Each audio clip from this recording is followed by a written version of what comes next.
So it all began in the quiet hush of an ordinary morning, when no one could have guessed the shadow that was about to be cast over history. Sometimes the beginnings of the darkest chapters are hidden in the most unremarkable moments.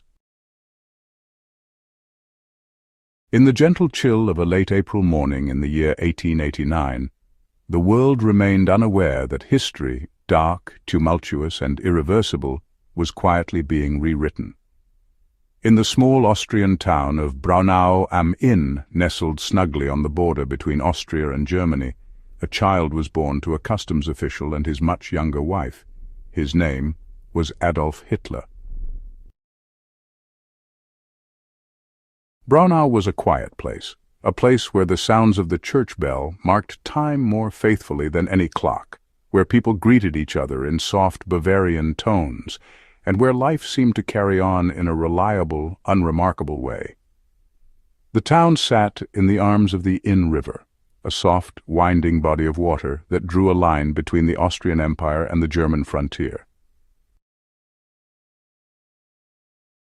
A border town, unassuming, insignificant to the great movements of empires, and yet, as fate would unfold, its name would be carried into infamy as the birthplace of one of history's most tragic figures. The house in which Adolf Hitler was born still stands today, pale, square, modest. It bears no extraordinary features. But within its walls, a child entered the world who would one day bring a continent to its knees, plunge nations into war, and leave a scar on humanity that would never fully heal. Adolf was the fourth of 6 children born to Alois Hitler and Clara Polzel. But of those 6, only 2 would survive childhood, Adolf and his younger sister Paula. The others, Gustav, Ida, Otto, and Edmund, succumbed to illness, as so many children did in the 19th century.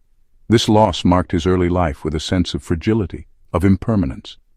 Death, from his very first years, hovered close. Alois, Adolf's father, was a strict and temperamental man.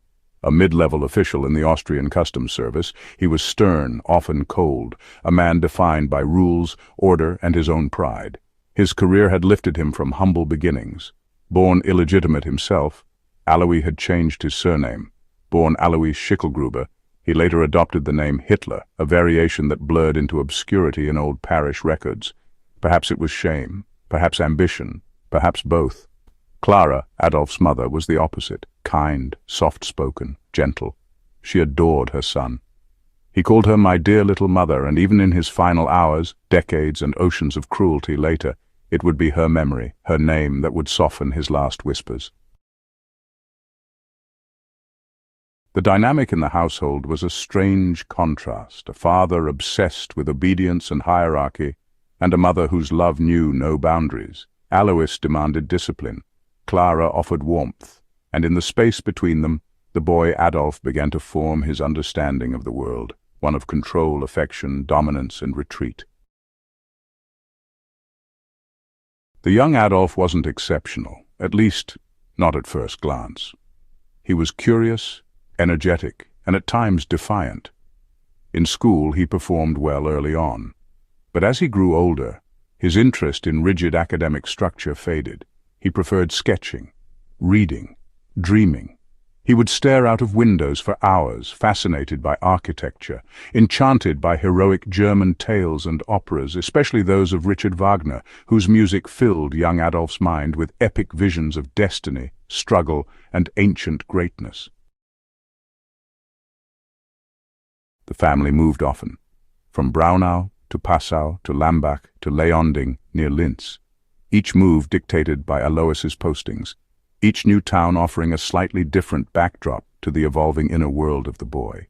He absorbed these landscapes, took mental notes of buildings, flags, uniforms, and authority, and yet always he remained somehow adrift, detached from the structure that his father so forcefully imposed. It was in Linz that Adolf first began to dream of something grander than his surroundings. He became fascinated with German nationalism, even though he was technically a subject of the Austro-Hungarian Empire. He admired Germany, not Austria. To him, the empire felt disjointed, a cluttered mosaic of Slavs, Hungarians, Jews, and Germans. But Germany was pure, powerful, noble, at least in his mind. It was a fiction that would soon harden into ideology. When he was 13, tragedy struck. Alois died suddenly of a lung hemorrhage while having a drink at a tavern. The strict voice of command was gone, and in its place a quieter household emerged. Clara did her best to keep the family together, to nurture her children. Adolf, now free of his father's harsh oversight, drifted even further into fantasy and daydreams. He wanted to become an artist, a painter. He longed to attend the Academy of Fine Arts in Vienna. But when he applied at age 18, the dream shattered. He was rejected, not once but twice. The professors said he lacked talent. His portfolio focused too much on architecture, not people. They saw nothing extraordinary in his brushstrokes. To Adolf, it was an unbearable humiliation.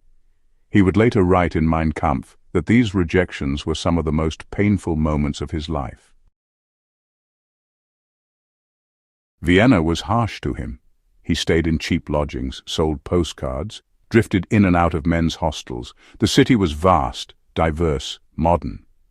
And Adolf was alone, increasingly bitter, increasingly paranoid. During these years he began to form the views that would become the cornerstone of his future ideology.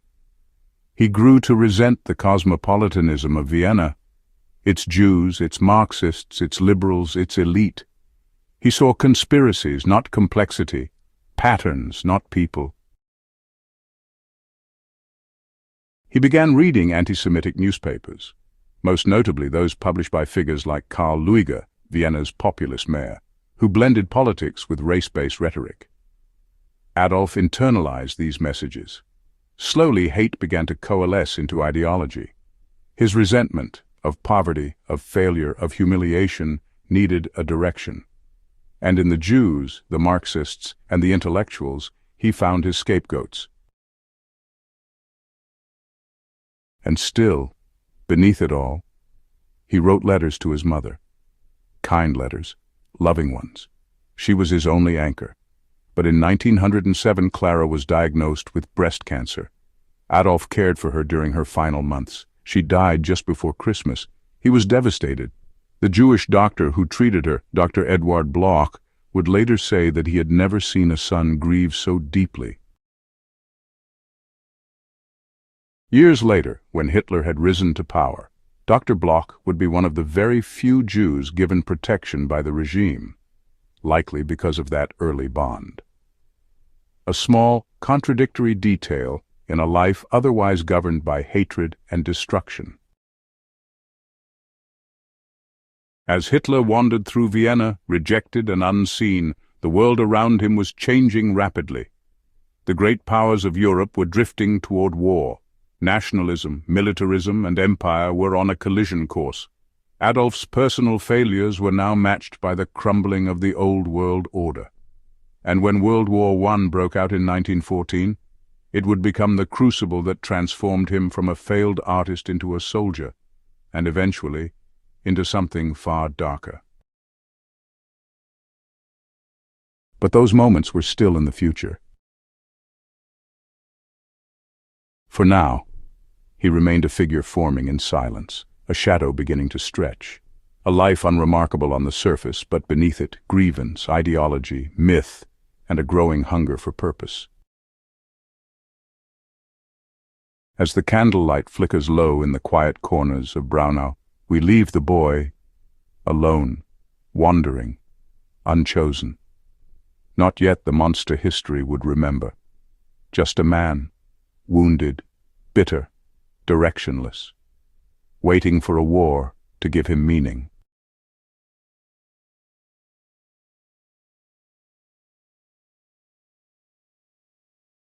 August 1914. Europe stands at the brink of fire. What began as a regional crisis, a political assassination in Sarajevo, has now become a storm swallowing nations whole. The great empires of Europe mobilize. Soldiers kiss their mothers, their wives, their sisters, and march beneath fluttering flags, believing the war will be over by Christmas. but the truth will be very different. Adolf Hitler, now 25, finds himself in Munich, still an Austrian citizen, still a failed art student, still living on the margins. But when war is declared, something inside him stirs. At last there is a cause, a purpose, a sense of direction. War offers what civilian life could not: structure, identity, and a mission larger than the self.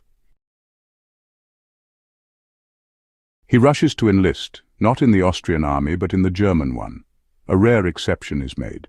Whether by clerical error or special permission, Hitler is allowed to serve in a Bavarian regiment.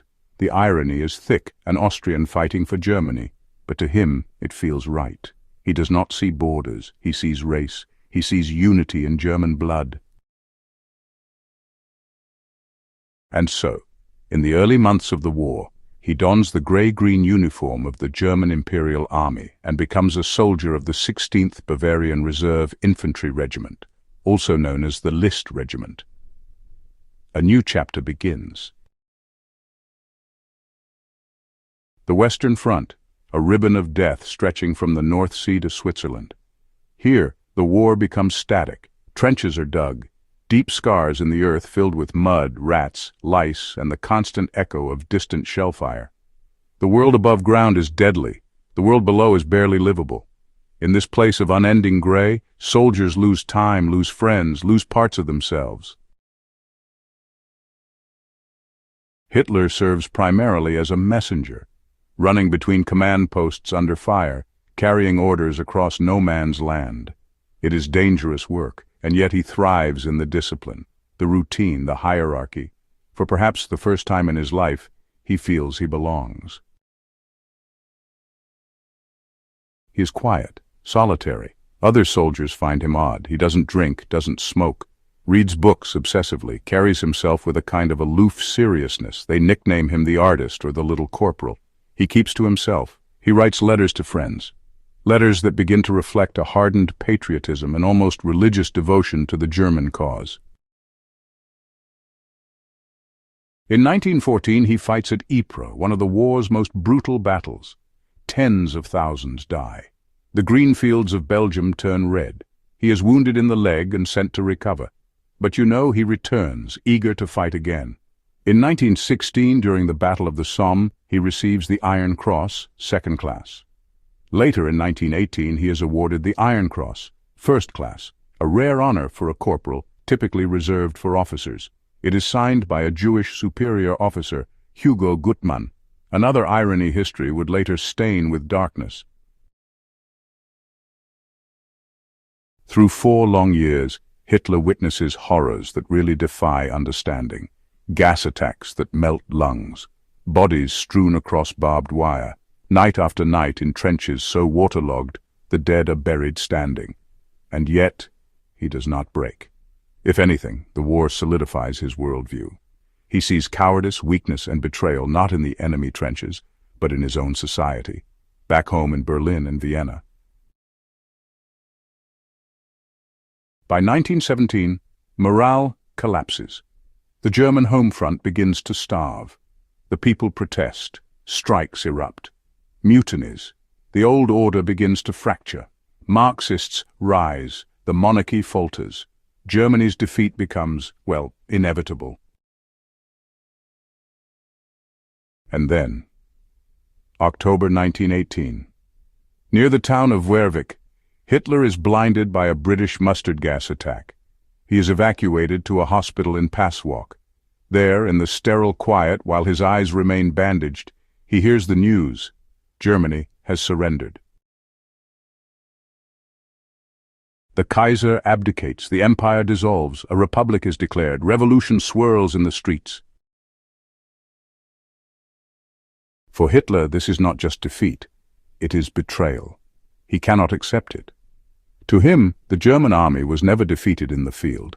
They were betrayed, stabbed in the back by civilians, socialists, and Jews. The infamous Dolchstoßlegende, the stab-in-the-back myth, begins to take root in his mind. It becomes gospel. It becomes the core of his future politics.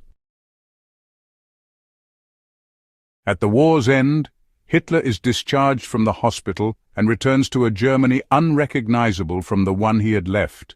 The monarchy is gone, inflation is spiraling, veterans roam the streets, broken and bitter. The Treaty of Versailles looms on the horizon, promising humiliation and economic punishment. The old world has ended, and in its ruins new ideologies rise. Communists, they seize parts of Bavaria. Street fights break out between Reds and reactionaries all over the place. Armed militias form. Freikorps, paramilitary veterans determined to fight socialism by any means necessary. There's no peace, only a different kind of war. Amid all this chaos, Hitler remains in the army, working as an informant for the military's propaganda division. He spies on political groups, attends meetings, takes notes, and then something unexpected happens. He's sent to investigate a tiny fringe party in Munich, the German Workers' Party. It's small, unknown, just a cluster of nationalists and racists shouting in the back rooms of beer halls. But when Hitler speaks at one of their meetings, just to correct a point made by another member, he commands attention. His passion, his voice, his conviction, it electrifies the room. The party invites him to join. He does. Soon after, he begins shaping it into something else, something larger. He gives it a new name, the National Socialist German Workers' Party, the NSDAP, the Nazi Party. And so, from the trenches of France to the smoky halls of Munich, a transformation is complete. The soldier becomes a speaker. The failed artist becomes a political firebrand. The war that gave him purpose has now given him a platform. As the 1920s begin, Hitler is no longer aimless, no longer invisible. He's found his cause, his enemies, his voice, and soon the world will hear it.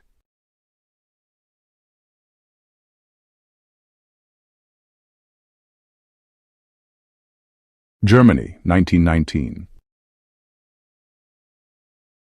The war is over, but the wounds remain, unseen, infected, festering. Across the country, a deep national humiliation settles like a winter fog, millions dead, cities hollowed out. And now, the Treaty of Versailles carves up the defeated German Empire, imposing impossible reparations, seizing territories, and branding the German people with the shame of war guilt. The old monarchy is gone. In its place, the Weimar Republic, weak, divided, gasping for stability. Into this landscape of despair returns Adolf Hitler, now a discharged soldier with no formal education, no family, no profession, but a cause burning deep in his chest. He is still wearing his uniform when he begins work for the Reichswehr's intelligence unit. His task? Infiltrate and monitor political groups considered dangerous to the post-war order. Socialists, communists, and nationalists.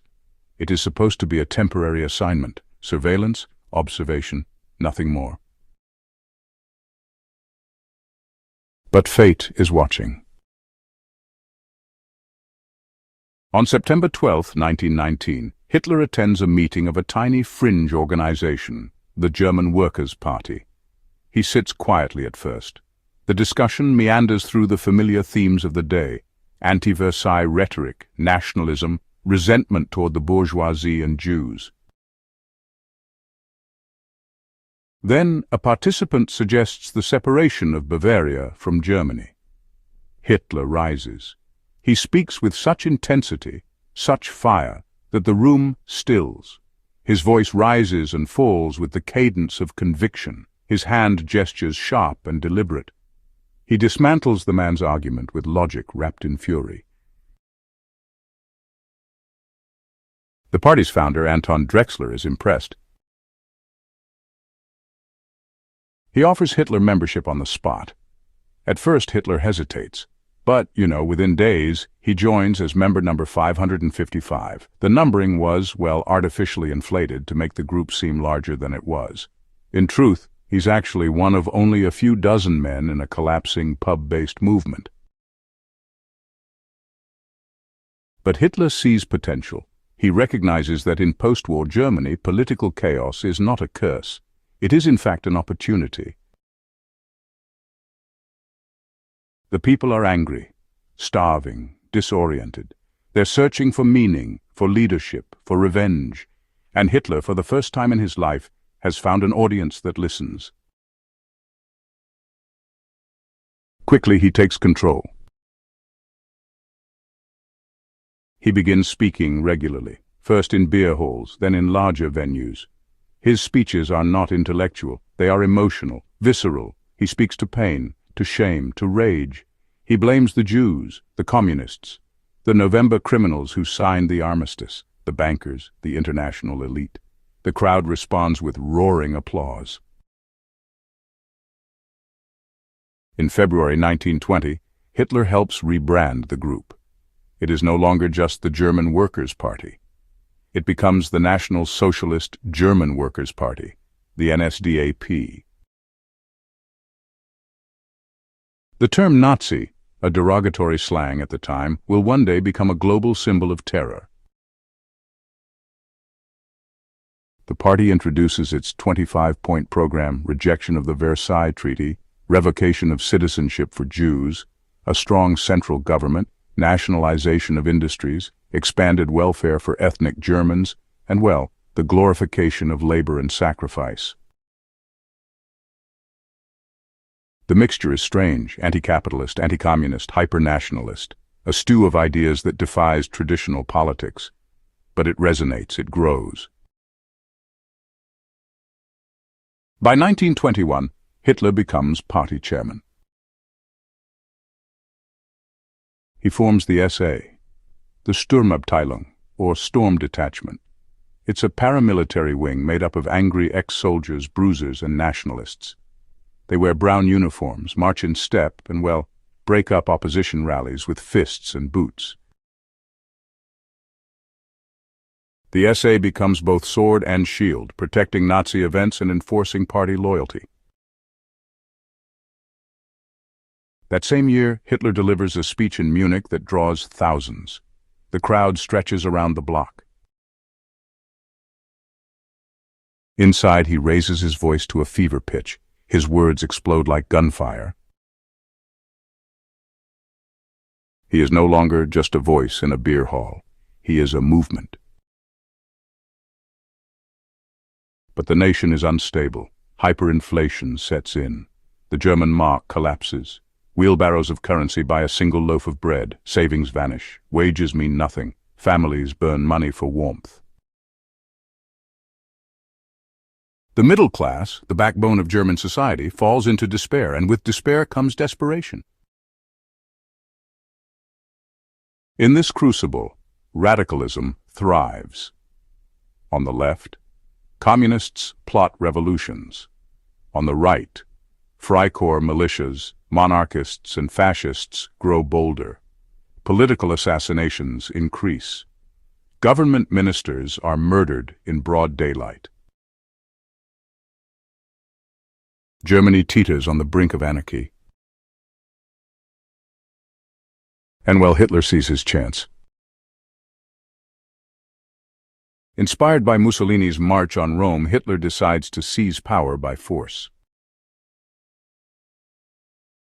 He will stage a coup in Bavaria, then march on Berlin. The plan is reckless, ill-conceived, but he is emboldened. On November 8, 1923, Hitler and his armed SA storm a beer hall in Munich where Bavarian leaders are gathered. He fires a pistol into the air and declares the start of a, well, national revolution. The leaders are taken hostage. Outside, about 2,000 Nazi supporters mobilize. The next morning, Hitler leads a march toward the center of Munich. But the government is ready. Police open fire near the Feldherrenhalle monument. In seconds, bodies fall. 16 Nazis and 4 police officers are killed.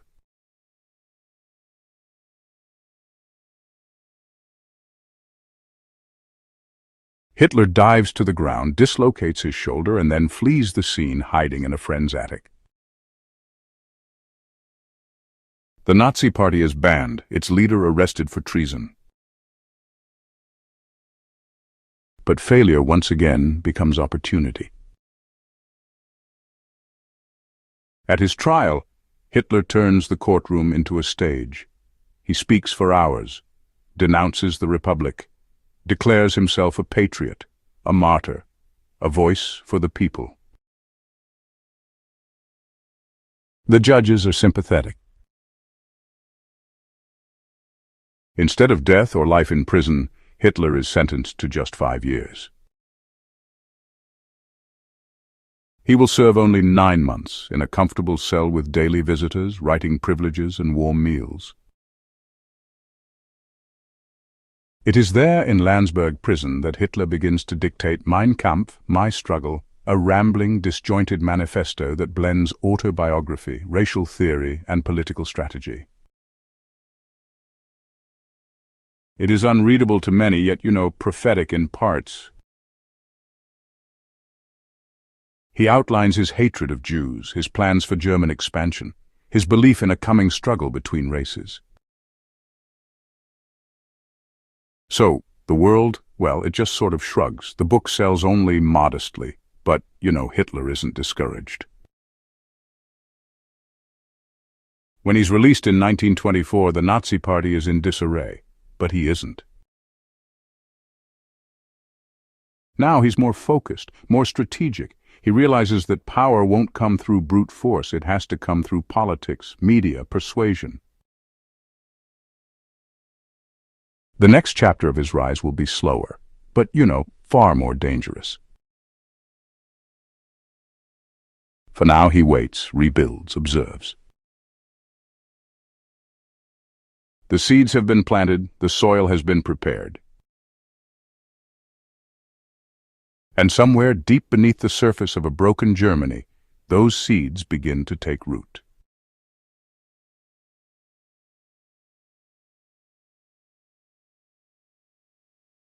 December 20th, 1924. After serving just 9 months of a 5-year sentence for high treason, Adolf Hitler walks free. Germany, for the moment, is quieter than when he entered prison. The hyperinflation crisis has passed. The Weimar Republic, once teetering, has found brief stability. Foreign loans have eased economic pressures. The Dawes Plan has restructured reparations. The streets are not yet peaceful, but the chaos that once emboldened radicals has, subsided. The failed beer hall putsch lingers like a bruise on Hitler's reputation. The Nazi Party is banned, its leaders scattered, the SA is outlawed, and the public eye has shifted. But Hitler is undeterred. If anything, Landsberg has hardened his resolve. There, in his sparsely furnished cell, he dictated the core of Mein Kampf, a rambling ideological blueprint for Germany's future under his rule. It is a mixture of autobiography, political philosophy, racial theory, and barely veiled threats. Few read it in full. Fewer still understand its implications. Yet within its pages, the seeds of genocide, war, and tyranny lie waiting, not dormant, simply unnoticed.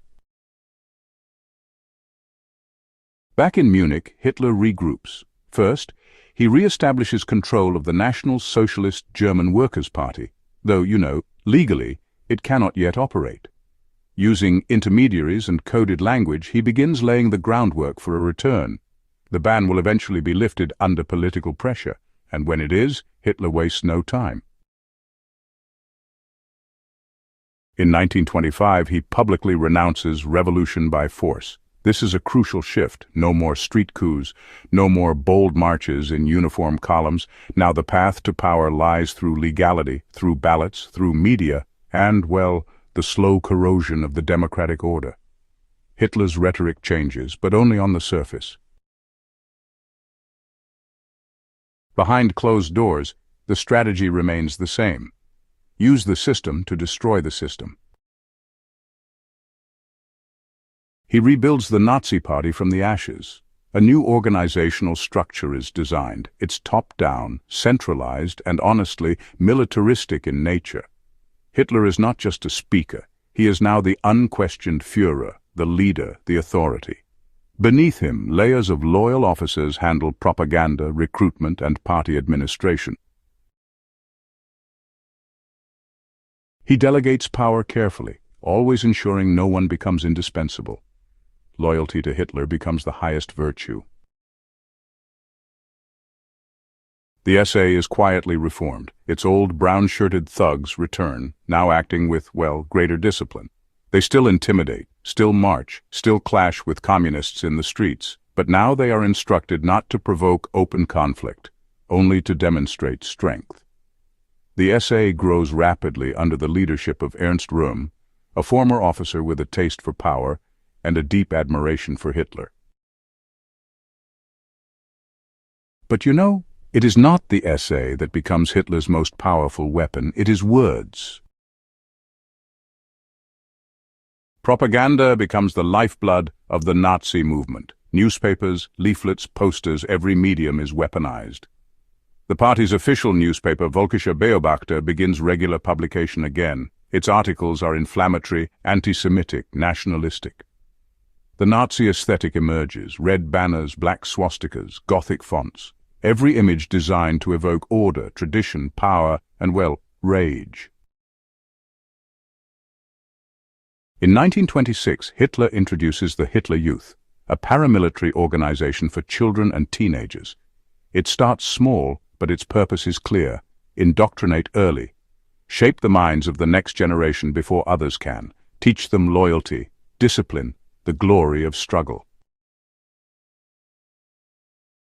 By 1927, Hitler is back on the public stage, holding massive rallies, none larger than the one in Nuremberg. Tens of thousands gather under coordinated banners. The spectacle is, well, honestly, breathtaking. Drums beat in rhythm, flags wave in synchronized motion, torches flicker in the night. Hitler takes the stage under a spotlight, arms raised, voice echoing across the field. He speaks not just to minds, but to emotions, to instincts, to fears and hopes. A pure Germany, a restored Germany, an eternal Germany. He tells them who to blame, who to hate, who to follow. But while the party grows in visibility, it struggles politically. In the 1928 Reichstag elections, the Nazis secure less than 3% of the national vote. It is a humiliation. In major cities, their message fails to resonate. Intellectuals scoff. The press ignores them. The middle class begins to recover. The economy, bolstered by American loans, is on the mend. For now, but Hitler waits. He understands something few others do. People don't vote out of gratitude. They vote out of fear, out of pain. Prosperity is fragile. And when it collapses, when the next crisis comes, he will be ready. In the meantime, Hitler expands his base in rural regions, among war veterans, among the disaffected middle class still wary of the Republic, among religious conservatives fearful of communism. He holds private dinners, builds networks with industrialists, and slowly introduces himself to Germany's financial elite. He insists he is not a threat to capitalism, only to Marxism. He promises order, discipline, a strong hand on the wheel. Some listen, some scoff, but I'll take notice.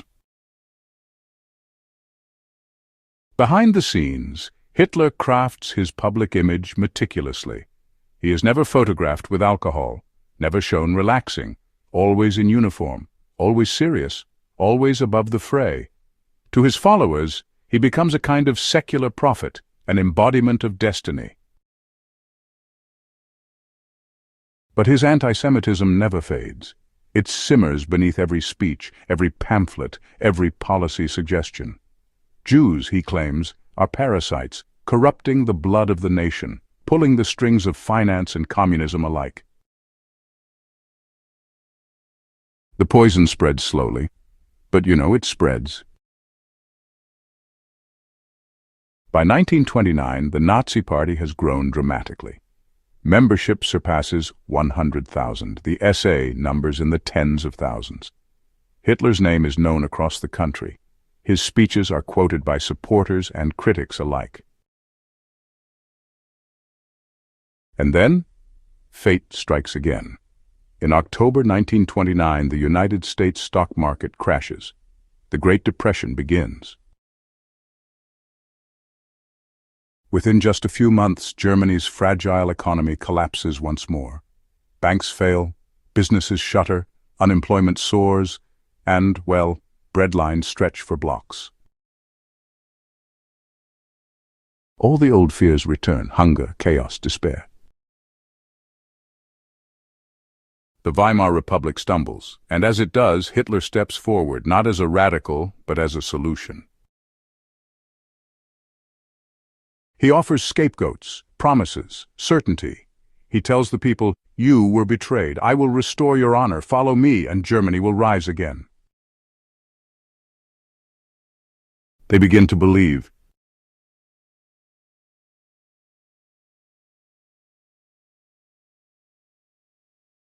By the dawn of the 1930s, Germany's fragile recovery has shattered once again.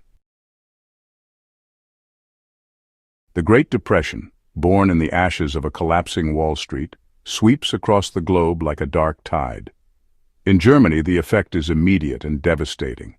The economy, still tethered to American loans, implodes. Industrial production plummets. Unemployment climbs toward 6 million. Soup kitchens overflow. The mark once again loses its meaning.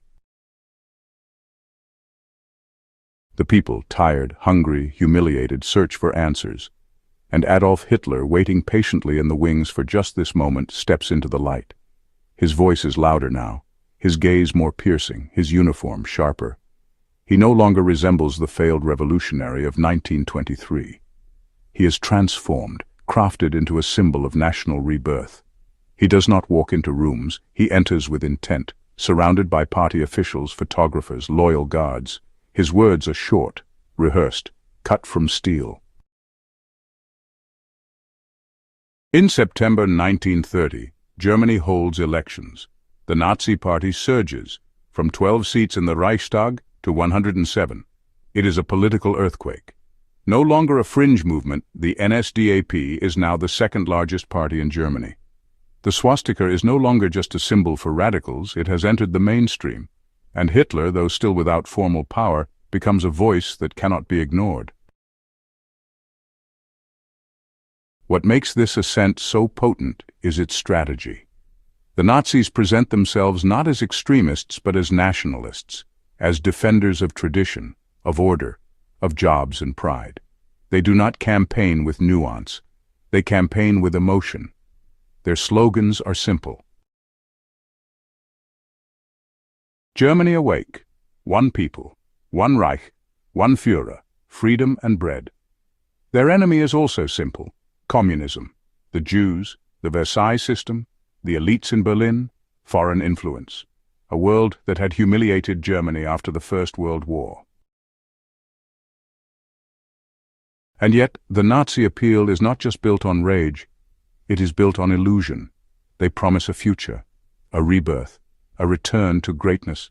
They speak of roads to be built, farms to be saved, families to be honored, and always beneath it all, the subtle drumbeat of racial purity, national destiny, and the cleansing of the fatherland.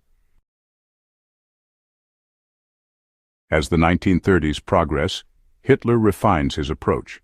He begins meeting with industrialists, assuring them that under his rule, communism will be crushed, strikes will end, order will be restored. He convinces conservative nationalists that he can be controlled, that he is a blunt instrument they can wield. They underestimate him.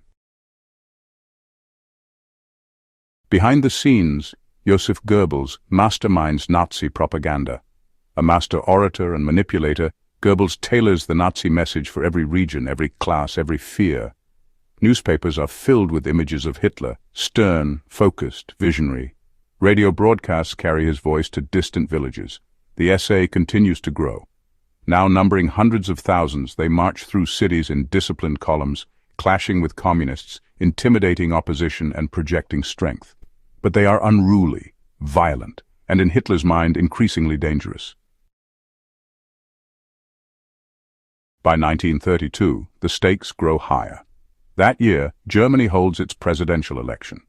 The aging Paul von Hindenburg, World War I hero and living relic, runs for re-election. Hitler challenges him. It is a bold move. Some see it as overreach, but the results are telling.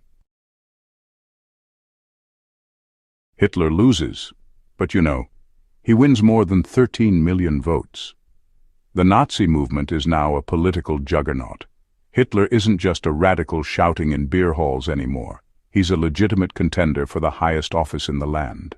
Still, the presidency remains out of reach, but, well, another door opens. The Reichstag elections of July 1932 bring the Nazis to their peak. They win 230 seats, becoming the largest party in Germany. Hitler demands the chancellorship. But President Hindenburg, skeptical of Hitler's ambition and character, refuses. He sees Hitler as a bohemian corporal, unfit for statesmanship. Instead, a series of short-lived chancellors take office: Heinrich Brüning, Franz von Papen, Kurt von Schleicher. Each is weak, none can stabilize the country. Behind closed doors, negotiations continue. Conservatives begin to believe that giving Hitler a limited role in government will allow them to control him, tame him, use him like a dog on a leash. And Hitler waits. He meets with Papen, he meets with business leaders, and then with generals. He promises what they want to hear: an end to instability, suppression of Marxism, revival of the military, and protection of the old order, though, under his new one. Finally, the dominoes fall. On January 30th, 1933, Adolf Hitler is appointed Chancellor of Germany.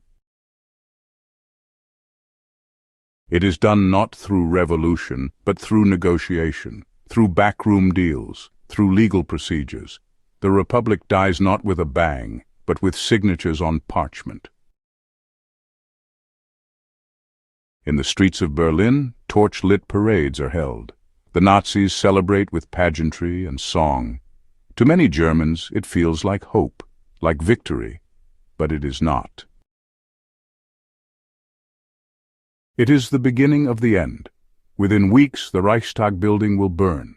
Civil liberties will be suspended. The SS will rise. Political opponents will disappear. Concentration camps will open. And a shadow will begin to spread, not just over Germany, but across all of Europe. But for now, the image remains frozen. Adolf Hitler, standing on the steps of the Chancellery, surrounded by loyalists. Hands raised in salute, face calm, purpose fulfilled. The climb is complete. The mask remains, for now.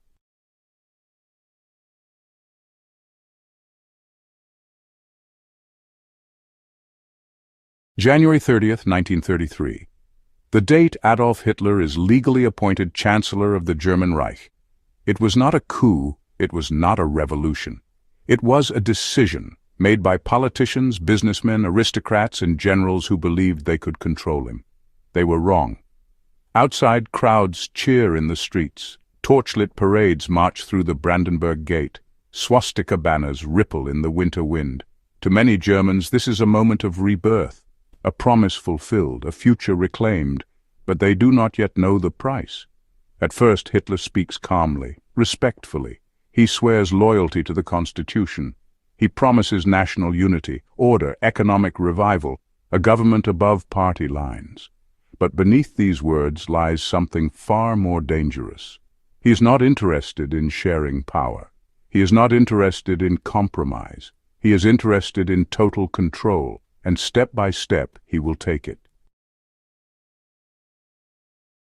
Just 4 weeks after Hitler takes office, flames erupt from the Reichstag building, the seat of German parliament. The fire consumes the chamber. Smoke coils into the night sky. Inside the wreckage, a young Dutch communist, Marinus van der Lubbe, is arrested. To this day, the true origins of the fire remain debated. Was it the act of a lone arsonist or a carefully staged Nazi operation? We may never know, but what matters is what happened next. Hitler seizes the moment. He calls the fireproof of an impending communist uprising. He demands emergency powers. President Hindenburg, old and frail, complies. The next day, the Reichstag fire decree is signed into law. It suspends nearly every civil liberty in Germany: freedom of speech, freedom of the press, freedom of assembly, privacy of communication, protection from arrest without cause. The Nazi state is born, not with laws, but with the suspension of law. Communist leaders are rounded up, newspapers are shut down, homes are searched without warrants. Political opponents vanish in the night.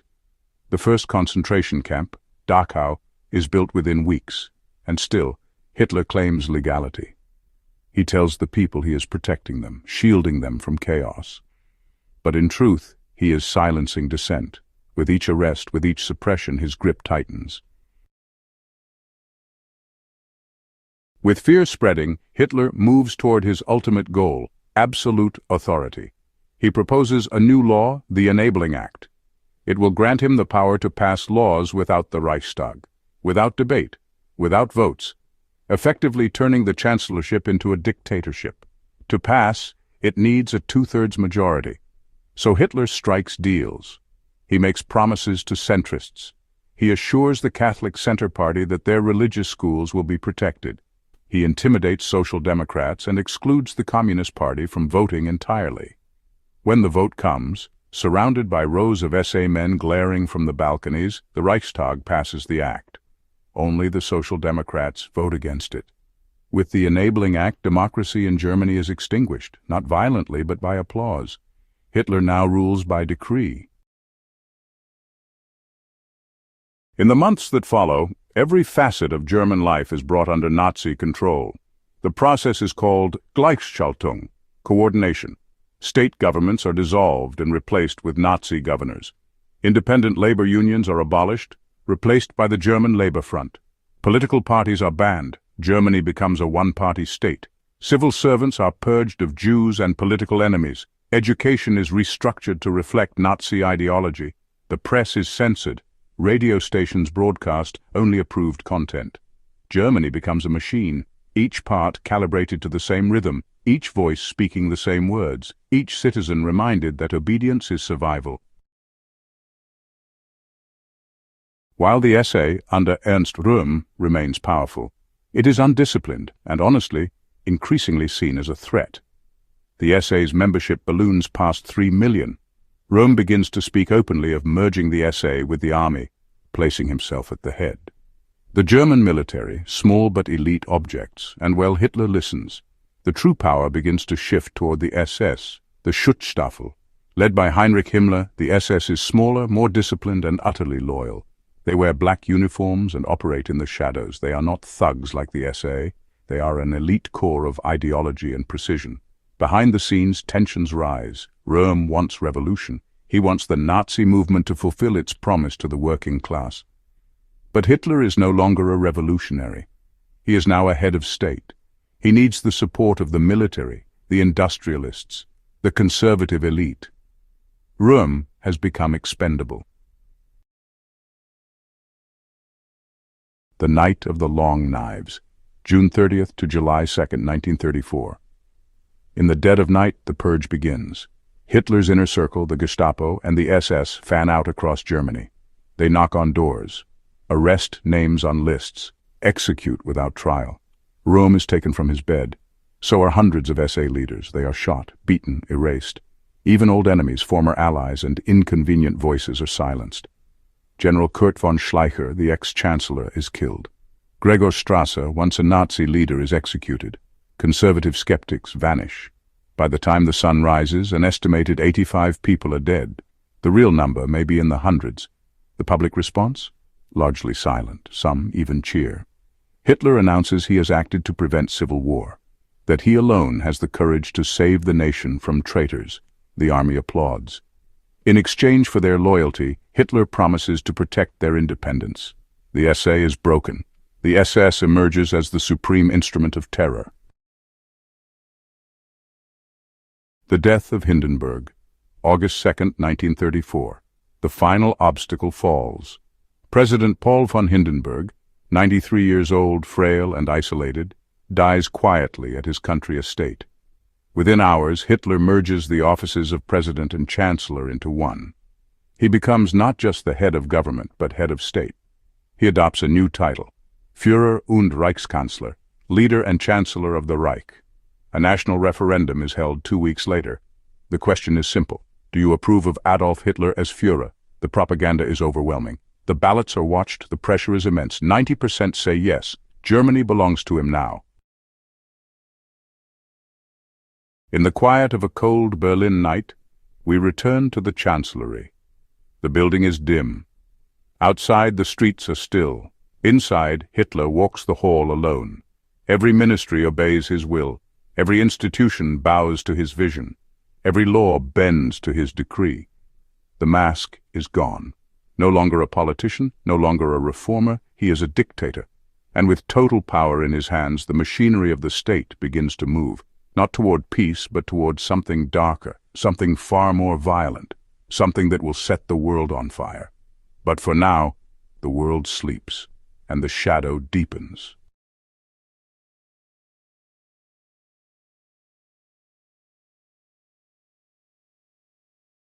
With Hitler now Führer, Germany's transformation accelerates. The machinery of state is no longer bureaucratic, it is theatrical. Everything becomes a stage for propaganda, discipline, and devotion. From massive military parades to choreographed torchlit processions, Germany becomes a world of spectacle. In Nuremberg, vast rallies draw hundreds of thousands. Banners stretch high into the sky. Every chant echoes with synchronization. Every speech resonates like scripture. The Nazi Party becomes the heartbeat of the state, its symbols in every classroom, its slogans painted on every wall. Ein Volk, ein Reich, ein Führer, one people, one empire, one leader. The regime is everywhere, and so are its eyes. Enter Dr. Joseph Goebbels, Hitler's minister of propaganda. A master manipulator of emotion, Goebbels understands something deeply dangerous, that if you control a people's imagination, you control their future. He regulates cinema, art, music, and literature. Radio becomes the Nazis' favorite weapon. Cheap people's receivers are placed in homes, factories, schools. The voice of the Führer echoes daily. There are no dissenting channels, no alternate perspectives. Newspapers are censored or shut down. Publishers are ordered to print only approved material. Headlines scream threats. Communist plots foiled. Germany rises again. The Jews are to blame. But this is not just political theater. It's psychological warfare waged against the minds of millions. Even films are weaponized. Leni Riefenstahl's Triumph of the Will transforms Hitler's Nuremberg rally into myth. He is portrayed as a demigod descending from the heavens to unite the German people. The line between reality and fantasy begins to blur. If adults could be persuaded, children could be molded. The Hitler Youth, or Hitlerjugend, and the League of German Girls become mandatory by law. Boys are trained for war while girls are trained for motherhood. They march, chant, and memorize Nazi dogma. They learn to report disloyal parents. They are the future, the new Aryan generation. School textbooks are rewritten to glorify Germanic bloodlines and frame history through the lens of National Socialism. Jewish scientists and scholars are erased from the curriculum. Evolution is replaced with racial science. Playgrounds are adorned with swastikas. Bedtime stories warn of racial impurity. The ideology runs so deep it becomes a child's lullaby. A generation is raised not just to follow, but to believe. Even religion is not immune. Christianity is co-opted. The Reich Church is established, merging Nazi beliefs with Protestant traditions. The Bible is edited to remove Jewish elements. The cross is sometimes replaced with the swastika. Pastors who resist are silenced. Dietrich Bonhoeffer, a theologian who warns of moral compromise, is arrested and later executed. Catholic leaders are pressured into silence after the Concordat Agreement between Hitler and the Vatican in 1933. But you know that silence grows louder over time. In Nazi Germany, faith becomes a tool or a threat. What was once whispered in beer halls is now well codified in law.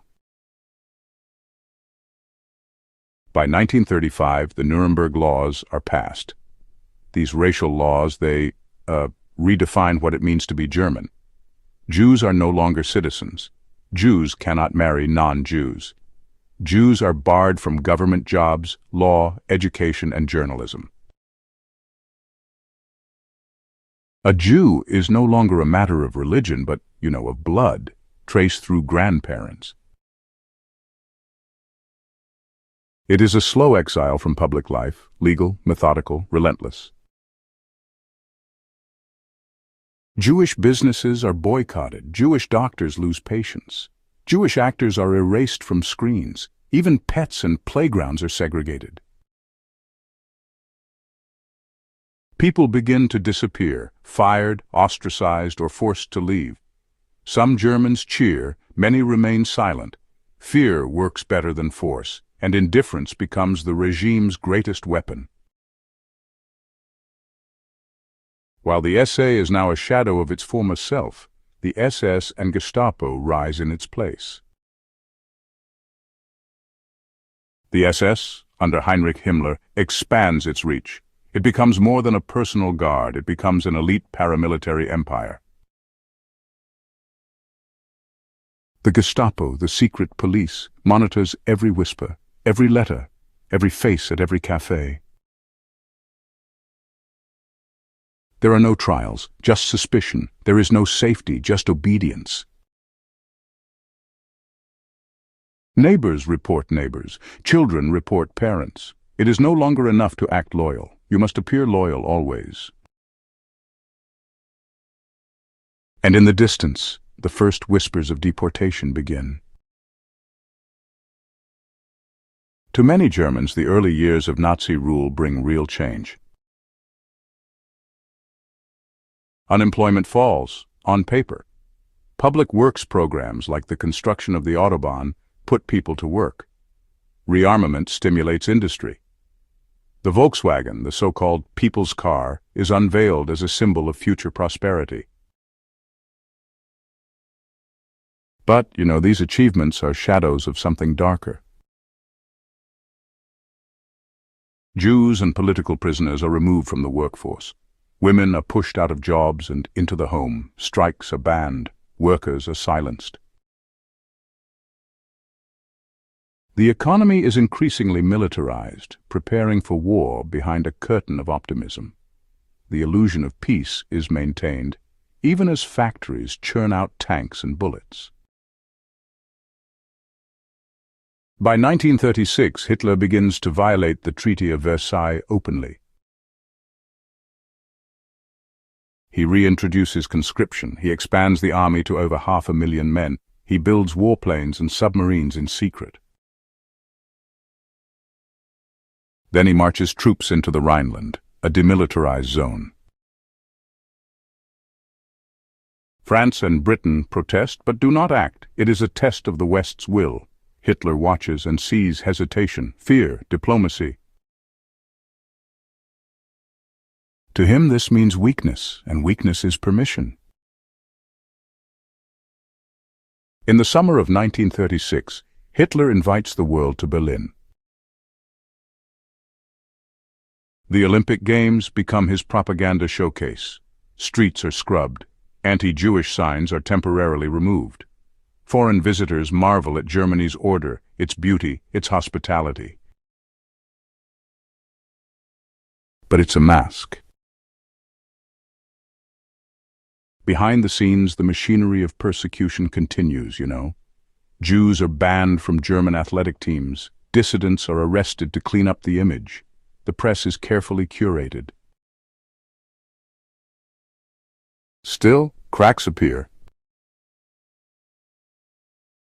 The world watches in awe as African-American sprinter Jesse Owens wins 4 gold medals, defying Hitler's ideas of Aryan supremacy.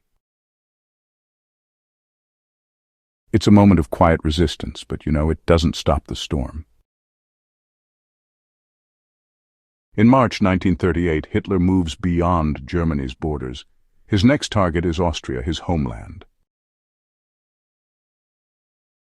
He claims the German people there are being persecuted. He demands a union, a return to the fatherland. As German troops cross the border, they're welcomed with flowers. No shots are fired. Crowds cheer and church bells ring. Austria is annexed into the Reich without a fight. To the world, it looks like a homecoming.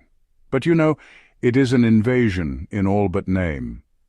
Within days, Jews and political enemies in Austria are rounded up, humiliated, and deported. The SS moves quickly. The Gestapo files grow longer. So a pattern emerges. Hitler speaks, the people cheer, and, a new chapter of darkness begins. By late 1938, the regime's hatred of Jews becomes open violence. But that moment, Kristallnacht, the night of broken glass, will arrive soon. For now, we sit in the calm before the storm. The Third Reich stands tall. Its economy grows. Its leader is adored by millions. Its enemies, internal and external, are silenced. But beneath this surface, something terrible stirs. A world at the edge of collapse, a dictator who will not stop, and a darkness that grows with every ticking second.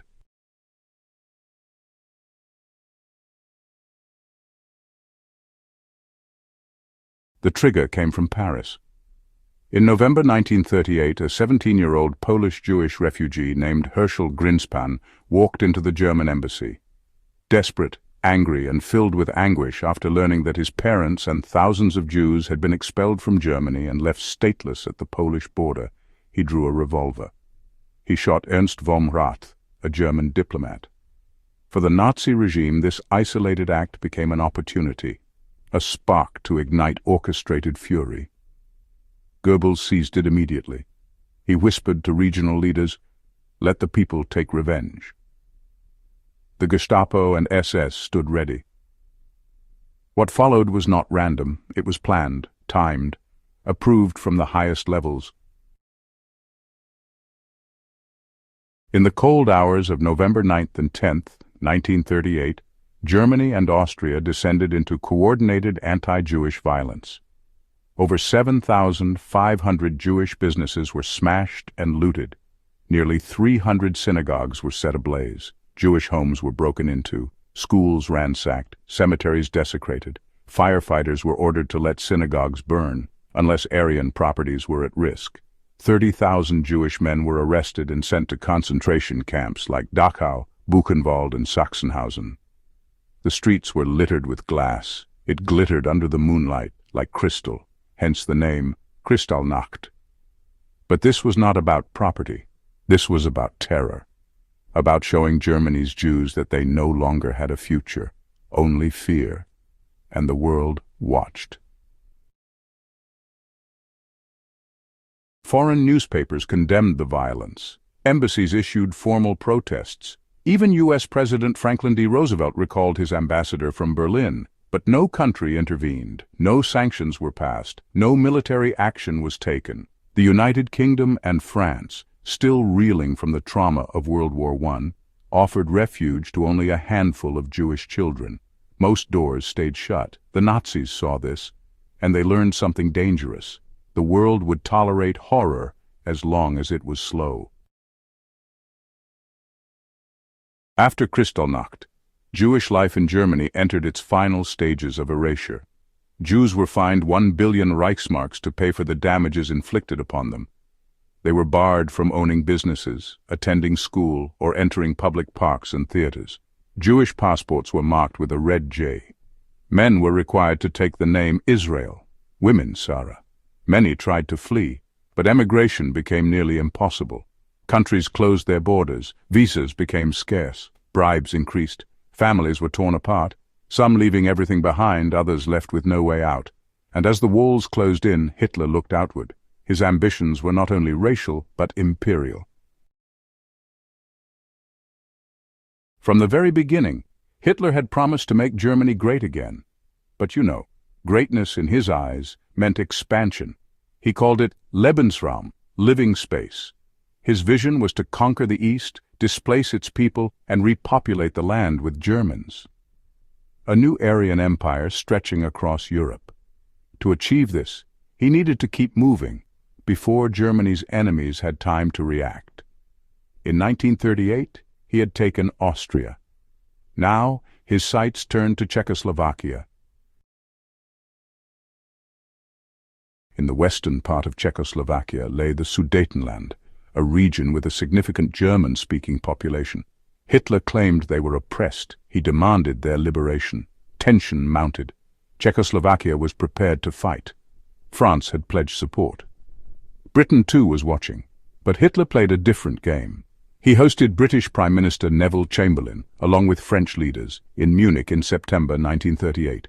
Hitler swore it would be his last territorial demand. Chamberlain, desperate to avoid war, agreed. The Munich Agreement was signed. No Czechoslovak leader was invited, and just like that, the Sudetenland was handed to Germany without a single shot fired. Chamberlain returned to Britain declaring peace for our time, but Hitler laughed. He never intended to stop. In March 1939, Hitler broke his promise. German troops marched into Prague. The rest of Czechoslovakia was occupied. It was no longer about German-speaking minorities, it was conquest. The West had been humiliated, appeasement had failed. Britain and France now saw Hitler for what he was, not a negotiator, but a predator. And in the background, one nation began to prepare. Poland. Poland was next. Strategically vital, resource-rich, and with a significant Jewish population, Hitler saw it as essential to his Eastern ambitions. But Poland was different. It had a strong military. It was backed by Britain and France, both of whom now promised to defend it. An attack could mean war. Still, Hitler moved forward. But first he needed to neutralize another potential enemy, the Soviet Union. In August 1939, the world was stunned. Nazi Germany and the Soviet Union, bitter ideological enemies, signed a non-aggression pact. Publicly, it promised peace between the two. Privately, it divided Eastern Europe. Germany would take Western Poland. The USSR would take Eastern Poland, Finland, and the Baltic states. The pact was signed by Nazi Foreign Minister Joachim von Ribbentrop and Soviet Foreign Minister Vyacheslav Molotov. It was cold, calculated, cynical, and it gave Hitler the green light. The final weeks of August 1939 were filled with eerie silence. Germany staged false flag attacks, dressing SS officers in Polish uniforms and attacking German targets to fabricate justification. Troops gathered on the border. Civilians were warned to evacuate, and on September 1, 1939, the invasion began. At dawn, German planes bombed Warsaw. Tanks rolled across the border. Soldiers marched under the black, red-white banners of the Third Reich. It was swift, brutal. One of the world's first examples of blitzkrieg, lightning war. Poland fought valiantly, but by mid-September, the Soviet Union invaded from the east. The country was crushed in a pincer movement. Over 65,000 Polish soldiers died. Millions of civilians were displaced. Jewish communities faced immediate repression. And on September 3, 1939, Britain and France declared war on Germany. World War II had begun. But to Hitler, this was not a failure. It was the next phase. He had rebuilt Germany, destroyed its enemies at home, annexed territory, tested the West. Now, with the Soviet pact secure, he welcomed conflict. This was not the war to avoid. It was the war to win. A war for land, for power, for ideology, for race. What had started with whispers and rallies was now unfolding in fire and blood. And yet, for many, the true horror had only just begun.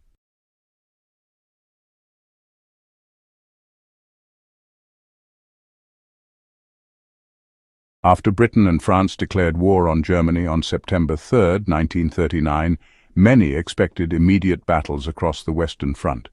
But what followed was an uneasy quiet. This period, lasting through the winter of 1939 into early 1940, came to be known as the Phony War, or Sitzkrieg in German. Though Poland was overrun in weeks, the Western Allies made no move. No major offensives, no full-scale bombing raids, just a line of troops along the Maginot Line, watching, waiting. Hitler, meanwhile, was preparing, and his strategy was simple. Strike fast, strike hard, never stop. Blitzkrieg, lightning war, was a new style of combat. It wasn't about trenches or drawn-out attrition. It was speed, coordination, terror. Tanks would punch through enemy lines, followed by motorized infantry, while dive bombers like the Junkers Ju-87 Stuka screamed overhead, unleashing psychological terror. It wasn't just an attack, it was paralysis. And in the spring of 1940, Hitler turned this storm upon the West. In April 1940, Hitler ordered the invasion of Denmark and Norway, swift moves designed to secure iron ore shipments and naval access. Denmark surrendered within hours. Norway fought back, but was soon overwhelmed by German paratroopers and warships. The invasions shocked Europe. Hitler had outmaneuvered the British Navy and secured vital northern supply lines. But the real storm was still gathering to the south.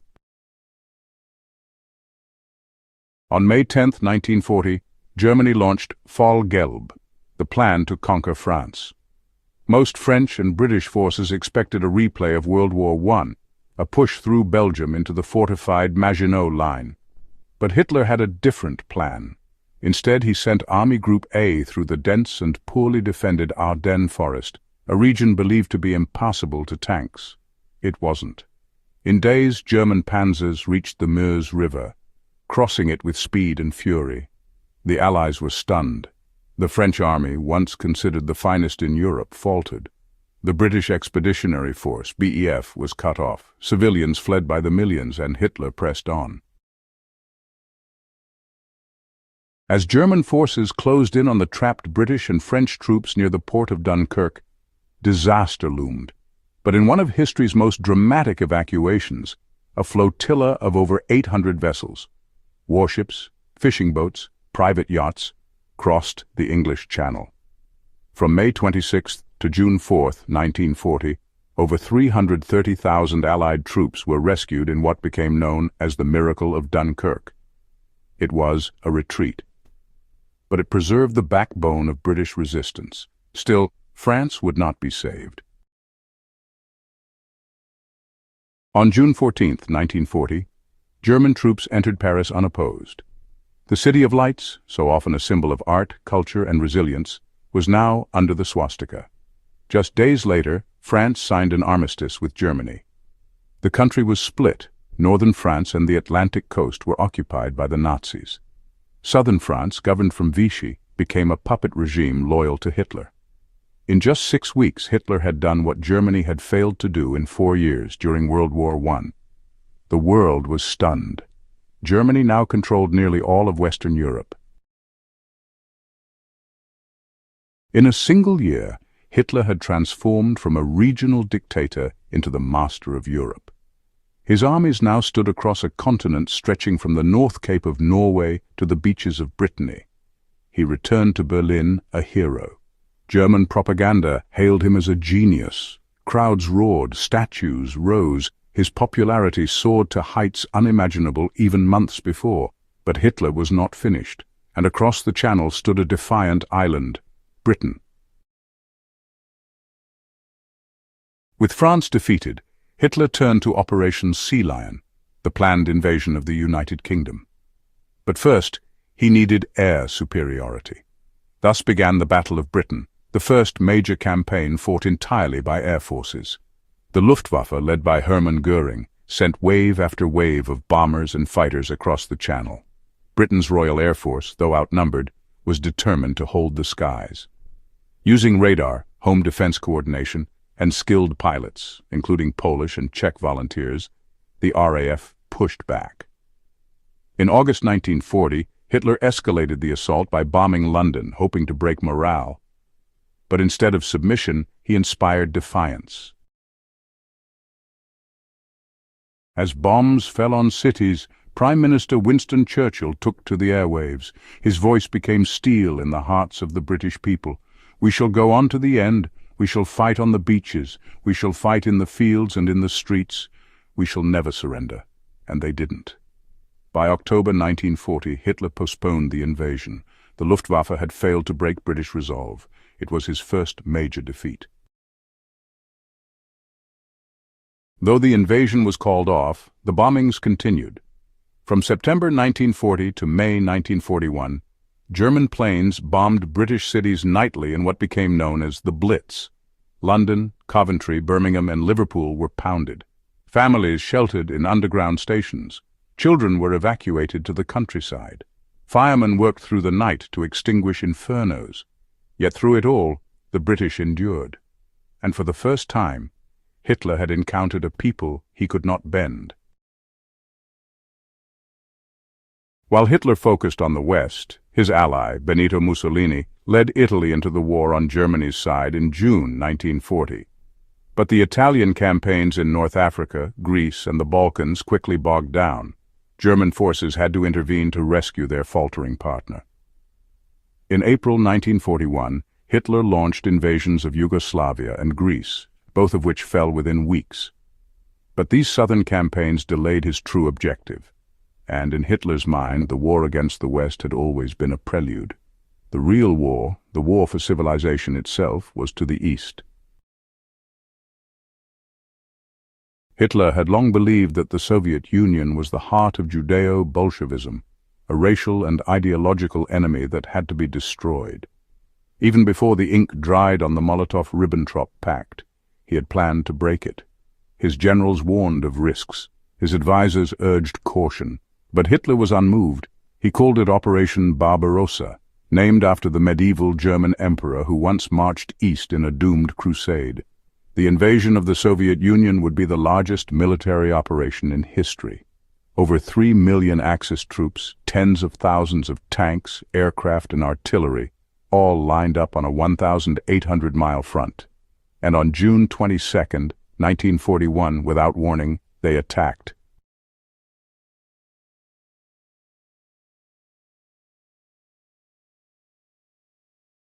This was not merely a military campaign. For Hitler, Operation Barbarossa was an ideological crusade, a war against what he saw as the twin evils of Bolshevism and Judaism. In Mein Kampf, he had made it clear, the East was to be Germany's new empire, its Lebensraum, living space.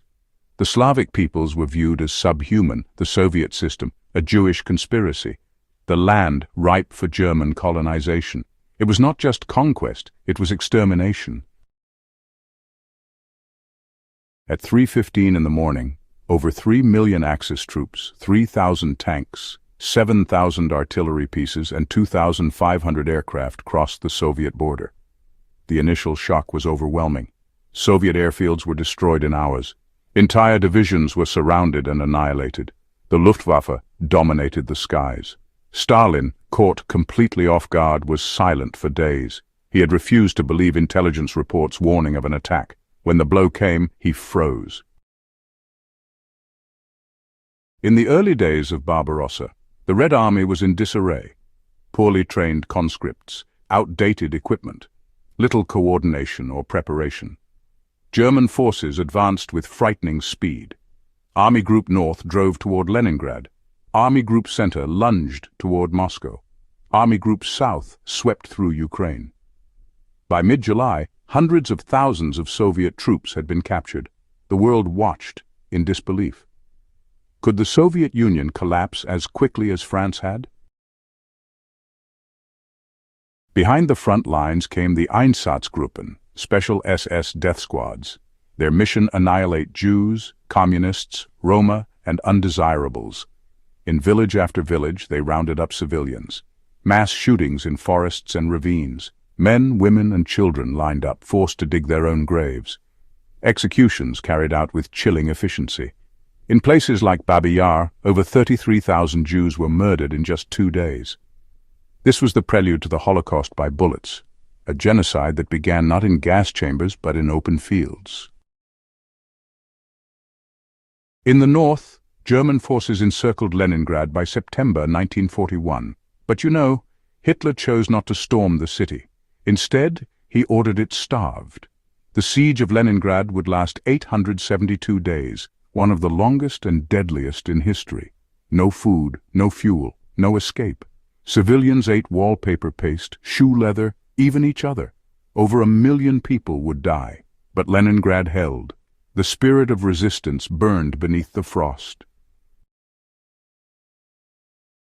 Army Group Center, the strongest of the three, was ordered toward Moscow, the heart of the Soviet Union. By October 1941, the Germans launched Operation Typhoon, the final push to take the capital. Victory seemed within reach. The Wehrmacht stood at the gates of Moscow. Soviet officials prepared to flee. But then winter came. Hitler had believed the war would be won in months. His troops lacked proper winter gear. Supply lines were stretched. Fuel froze in tanks. Temperatures dropped below -30°C. Meanwhile, the Soviets, now reinforced by Siberian divisions, struck back. On December 5, 1941, the Red Army counterattacked. The Germans, exhausted and freezing, were pushed back. It was Hitler's first major military failure, and it shattered the illusion of invincibility. Furious at his generals, Hitler made a fateful decision. He dismissed experienced commanders and declared himself supreme commander of the German army. From this point forward, he would direct operations personally. He believed in his own genius. But his strategic errors, refusing retreats, wasting resources, ignoring logistics, would become fatal flaws. By the end of 1941, Operation Barbarossa had failed in its primary objectives. Leningrad had not fallen. Moscow stood defiant. Soviet industry had been moved east, out of reach. Soviet manpower, seemingly endless, replenished losses. Germany now faced a two-front war, and the cost was mounting. Nearly 750,000 German casualties, supplies dwindling, morale fading. But the true turning point came from an unexpected source. December 7, 1941. The global war expands. Thousands of miles away in the Pacific, Japan attacked Pearl Harbor. The United States entered the war. 4 days later, Hitler, without provocation, declared war on America. It was a catastrophic miscalculation. He had hoped Japan would distract the United States and pressure Britain. Instead, he had awakened a sleeping giant. What had begun as a series of lightning conquests was now a war of attrition. The Nazi war machine had overextended itself, and its enemies, Britain, the Soviet Union, and now America, were preparing to strike back. The dream of a quick, glorious war was over. Hitler, increasingly isolated in his wolf's lair, refused to face reality. He still believed in destiny, in fate, in the will, but steel and blood, not belief, would now determine the future.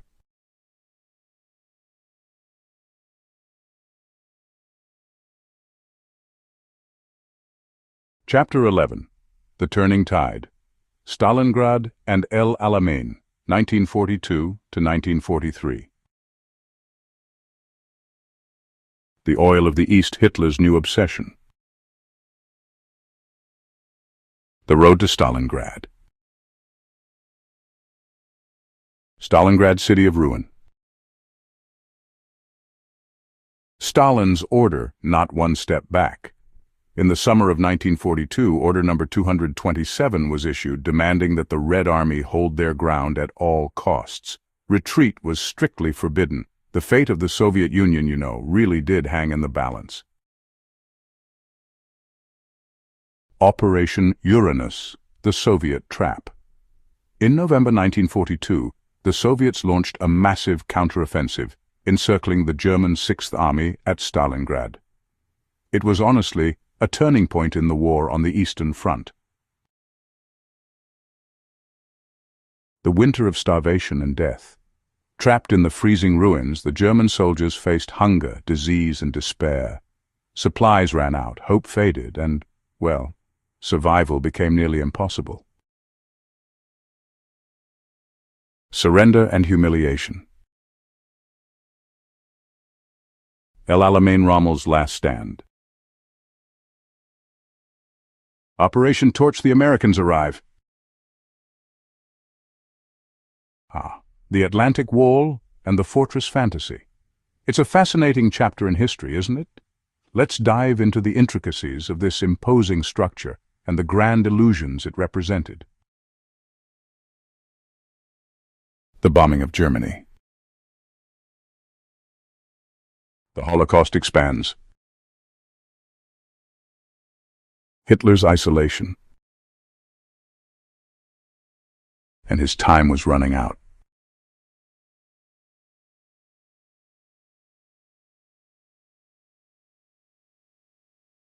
By early 1944, the Soviet Union had become a juggernaut.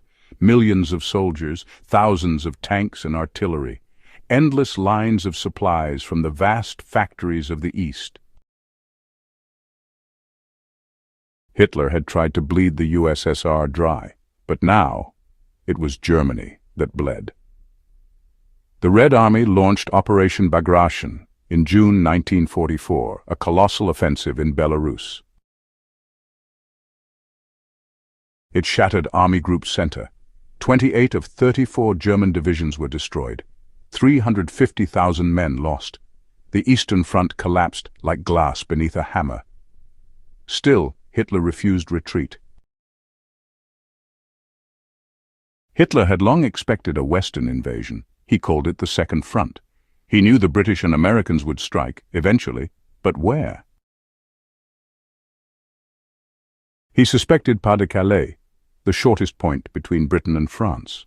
So he poured concrete and steel into bunkers, gun batteries, tank traps, and machine gun nests all along the French coast, especially in Calais.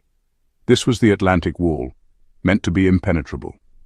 Yet it was riddled with flaws, incomplete sections, mismatched command structures, and troops exhausted by previous campaigns. The Nazis were not ready. On the other side of the English Channel, a massive secret was growing. Operation Overlord, the codename for the Allied invasion of Western Europe. Months of planning, deception operations like Operation Fortitude, which tricked German intelligence into thinking the invasion would come at Calais, not Normandy. The Allies amassed over 150,000 soldiers, 7,000 ships, 11,000 aircraft, and an army of planners, engineers, and spies. The invasion would be the largest amphibious assault in human history, and it would begin on a cloudy morning, June 6, 1944. The storm had delayed them, but when the skies cleared slightly, Supreme Allied Commander Dwight D. Eisenhower gave the order, "Okay, let's go."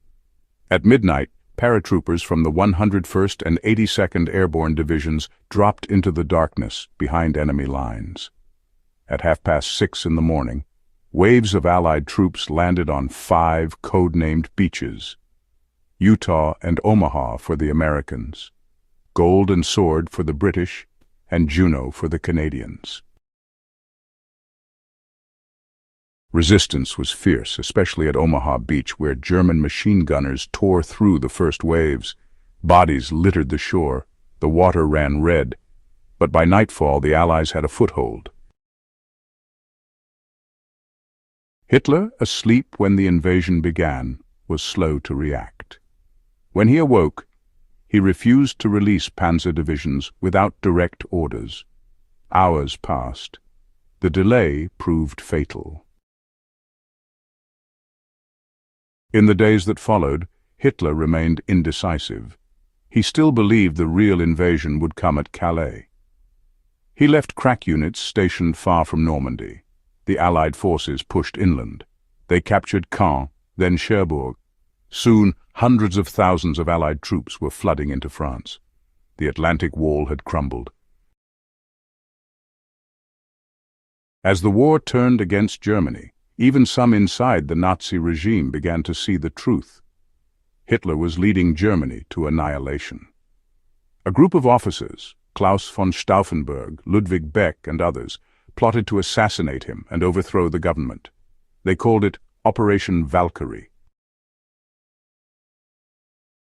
On July 20th, 1944, Stauffenberg placed a briefcase bomb under Hitler's conference table at the Wolf's Lair.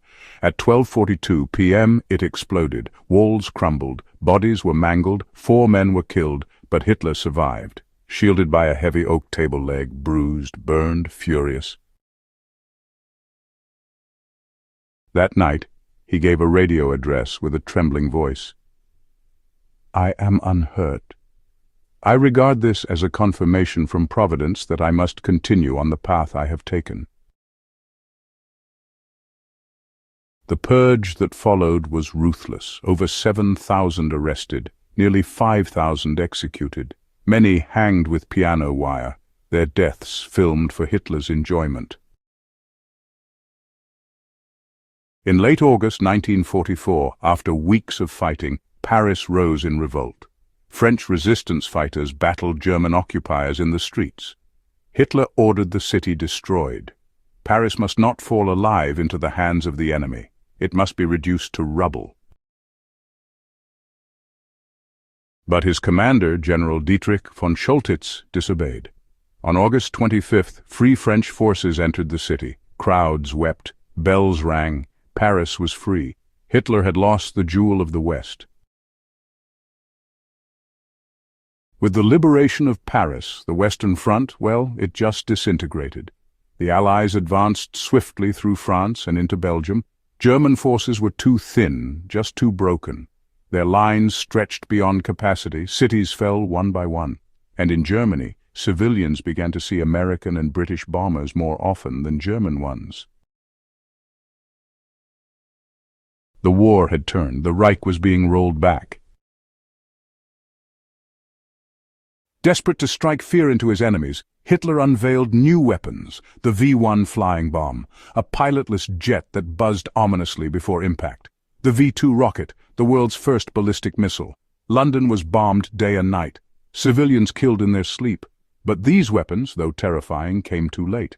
They couldn't stop the Allied advance. They couldn't change the outcome. They were echoes of a madman's last dreams. In December 1944, Hitler tried one final counterattack. He struck through the Ardennes forest in Belgium. It caught the Allies off guard. Snow fell heavily. Supply lines froze. American troops, especially at Bastogne, were surrounded. But they held. And when the skies cleared, Allied aircraft struck. By January 1945, the German offensive had failed. It was the last major Nazi attack in the West. From that point forward, the only direction left was backward. As 1944 waned, Hitler grew physically and mentally deteriorated. He walked with a limp. His left hand trembled, his eyes were sunken and rimmed with shadows. Paranoia gripped him. He trusted no one but Eva Braun, Goebbels, and a shrinking circle of fanatics. He rarely left his underground bunkers. Maps piled before him as if he could will the red lines to retreat, but they only grew closer, from east and west. The walls of the Reich were closing in.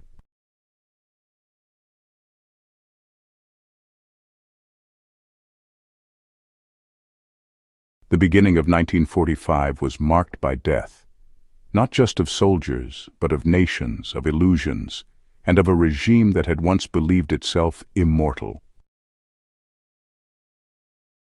Germany, once vibrant with steel and fire, was now crumbling.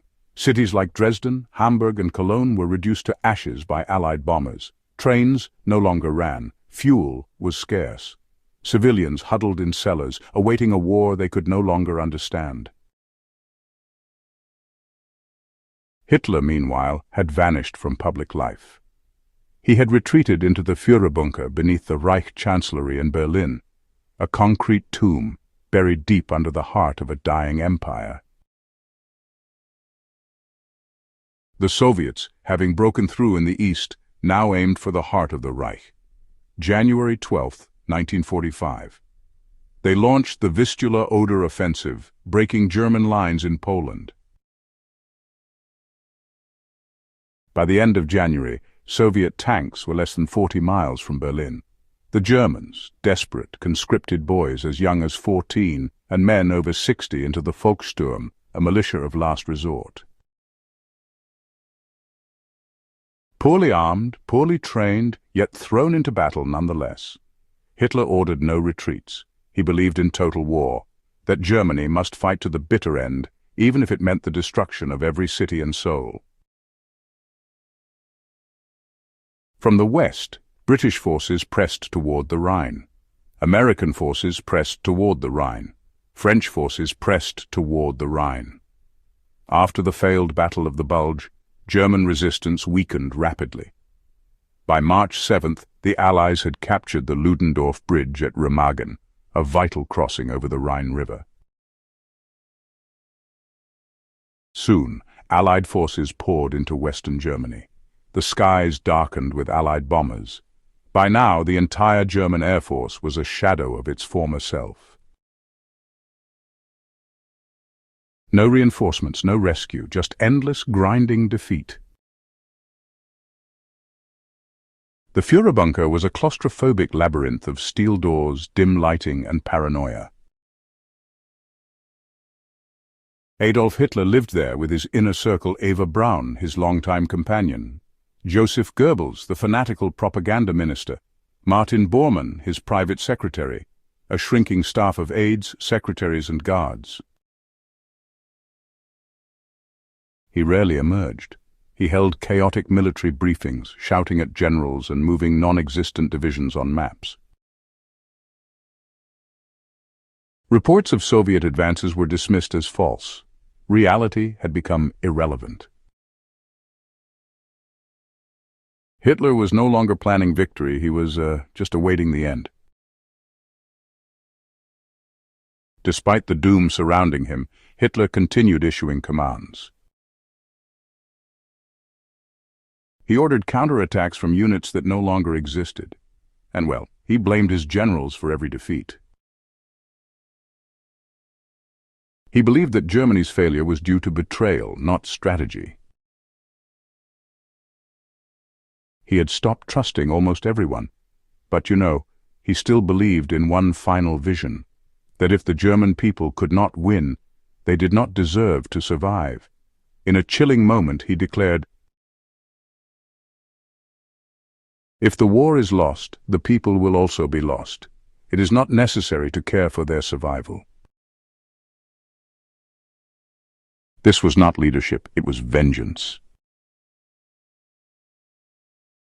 By April 13, 1945, Vienna had fallen.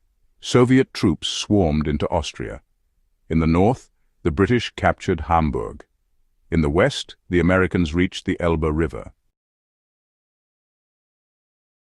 The end was no longer a matter of if, but when. Inside the bunker, Hitler celebrated his 56th birthday on April 20, 1945. A few officers presented flowers. Children of the Hitler Youth offered stiff salutes. The bunker was dim and silent, filled with cigarette smoke and, despair. It would be his last birthday. In the final days, Hitler married Eva Braun. It was a surreal ceremony. Held at 1 o'clock in the morning on April 29, 1945, in a narrow conference room beneath the ruined city. They exchanged brief vows, witnessed by Goebbels and Bormann. Then they toasted with champagne in silence.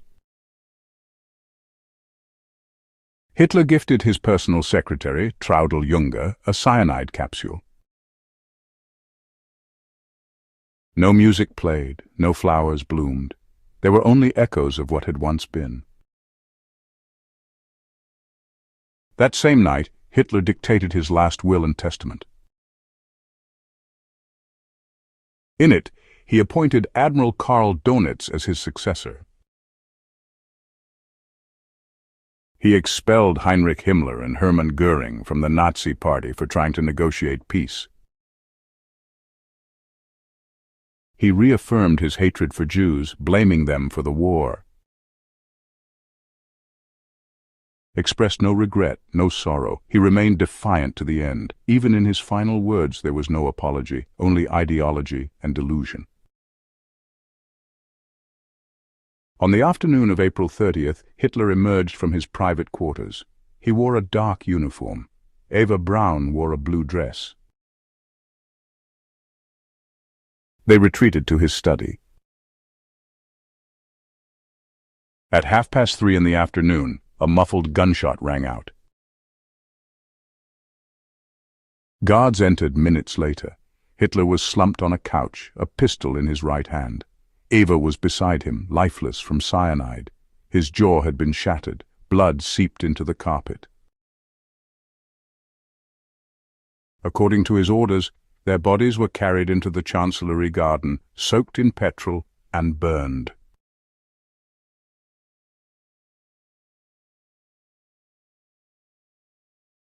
On May 1st, Joseph Goebbels poisoned his 6 children in their sleep with cyanide. Then he and his wife Magda took their own lives in the garden above. One by one, the remaining loyalists followed. Cyanide, bullets, silence. The bunker, once a place of strategy and command, had become a tomb. On May 2nd, Soviet troops captured the Reich Chancellery. The Battle of Berlin had been a bloodbath.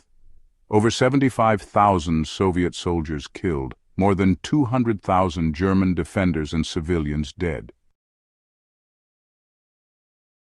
The red flag was raised over the Reichstag. Berlin had fallen. Hitler was gone, so was his empire. On May 7, 1945, Germany surrendered unconditionally. On May 8th, the war in Europe officially ended, VE Day. Celebrations erupted across the Allied world. But in Germany there was only devastation, cities shattered, millions dead, a nation divided. And a legacy of horror that would echo for generations. The man who had promised 1,000 years of glory had ruled for 12. His dream had ended in a bunker among flames and whispers. He left behind a continent scarred, a people in ruins, and a world forever changed. The legacy of Adolf Hitler is not one of power, but of tragedy, of what happens when hate is given a voice. Of how one man, driven by delusions, plunged the world into darkness. And though the bunker is silent now, the lessons endure, so that history may never repeat.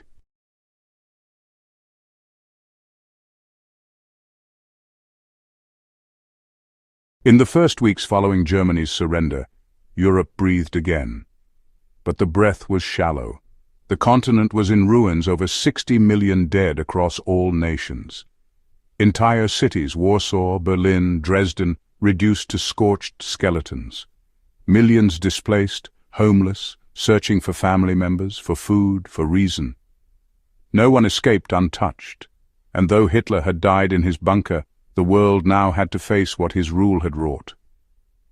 With the war's end, the Allies turned their attention to those who had helped Hitler build the Reich. The Nazi Party, once a mass movement of millions, crumbled in days. But the hunt for its most powerful architects had only begun. Heinrich Himmler, head of the SS, tried to flee in disguise.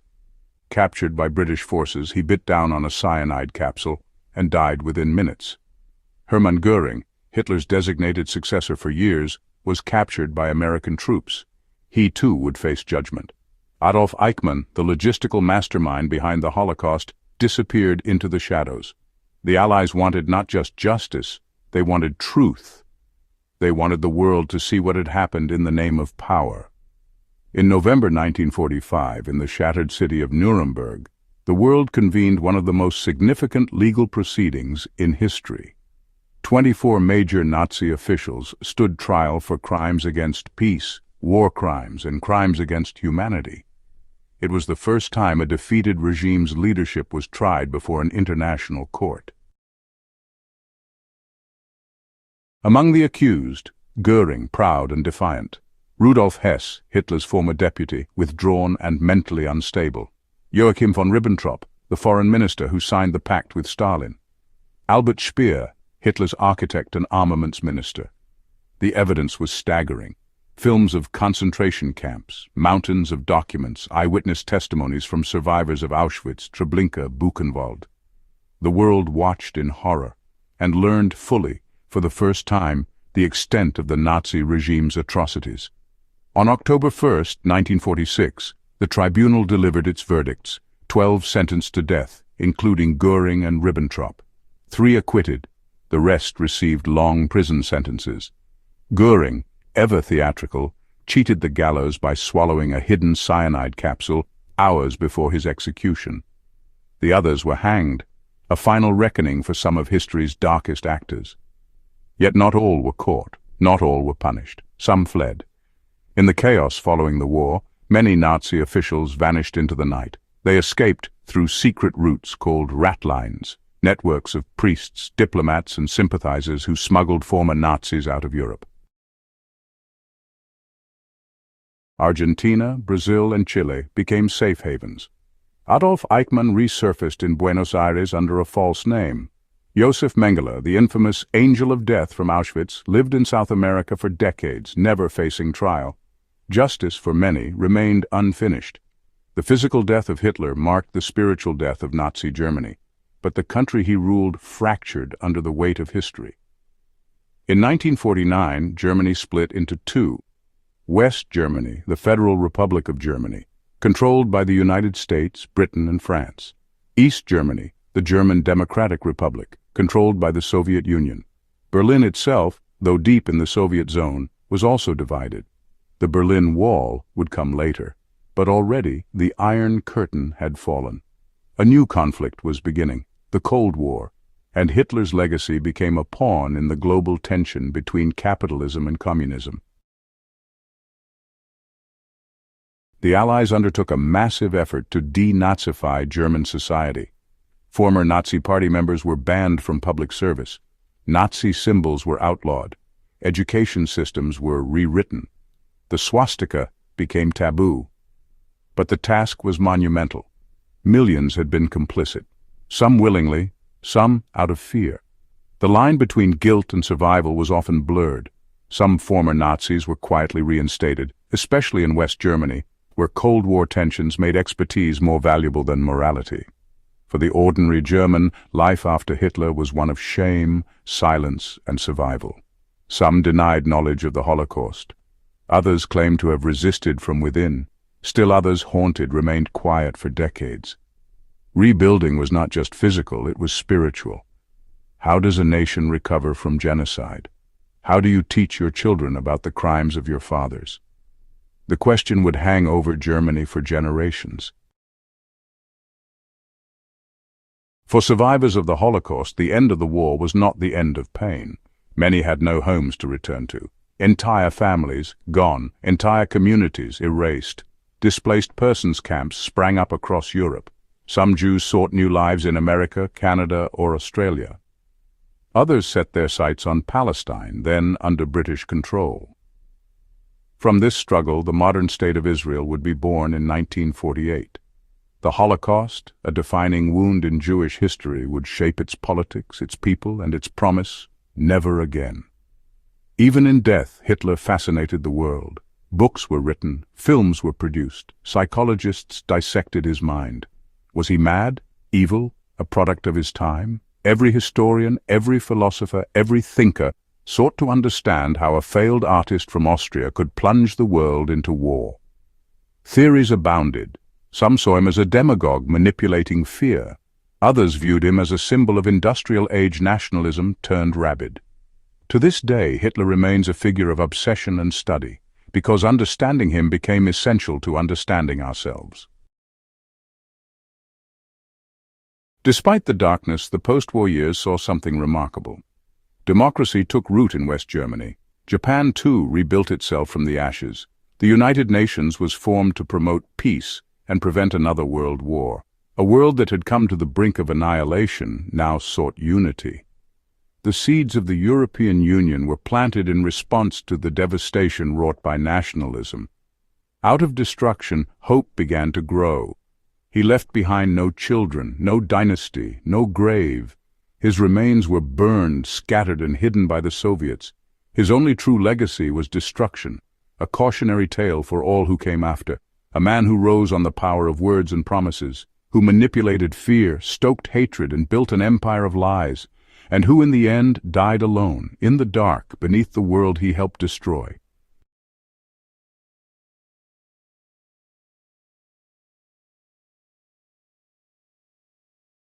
Right, so let's dive in. We're about to explore what goes on inside the mind of Adolf Hitler, yeah?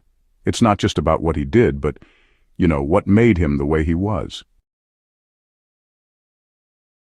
The roots of psychology lie in the soil of childhood. For Hitler, that soil was neither nurturing nor stable. He was born in Braunau am Inn, Austria, to Alois Hitler, a stern, often violent customs official, and Clara, a quiet, deeply affectionate mother. The emotional contrast between his parents left a profound imprint. Alois demanded obedience, often enforcing it with a leather strap. Clara offered warmth, gentleness, and unconditional praise. Young Adolf internalized both extremes. Psychologists suggest this dichotomy may have seeded early narcissistic traits, a deep need to be admired and an even deeper fear of being criticized. In this push-pull dynamic, he learned to mask insecurity with overconfidence. As a young man, Hitler nurtured artistic ambitions. He idolized the romantic vision of German culture, operas, architecture, grand oil paintings of warriors and angels. He applied twice to the Vienna Academy of Fine Arts, and was rejected both times. His drawings were flat, unimaginative. He lacked human figures, perhaps already reflecting a distance from humanity.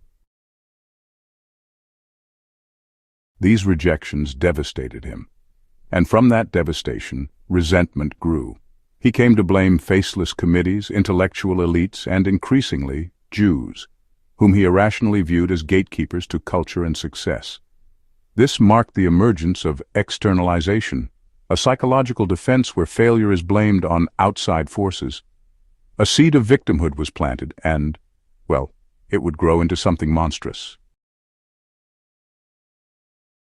By his early 20s, Hitler was alone. No friends, no romantic relationships, no job. He lived in Vienna's homeless shelters, reading nationalist pamphlets and attending anti-Semitic lectures. He began constructing a world that made sense only to him, a world of racial hierarchies, a belief in destiny shaped by bloodlines and struggle, a world where he, misunderstood and overlooked, was a chosen figure. This isolation is often noted in profiles of paranoid ideation, a worldview dominated by perceived enemies and threats. He did not seek to join the world. He sought to remake it.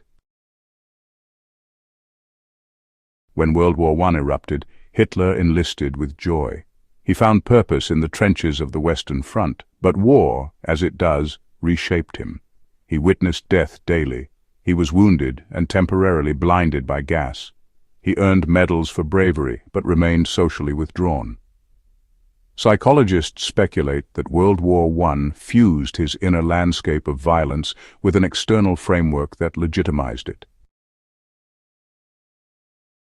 When Germany lost the war, Hitler felt betrayed.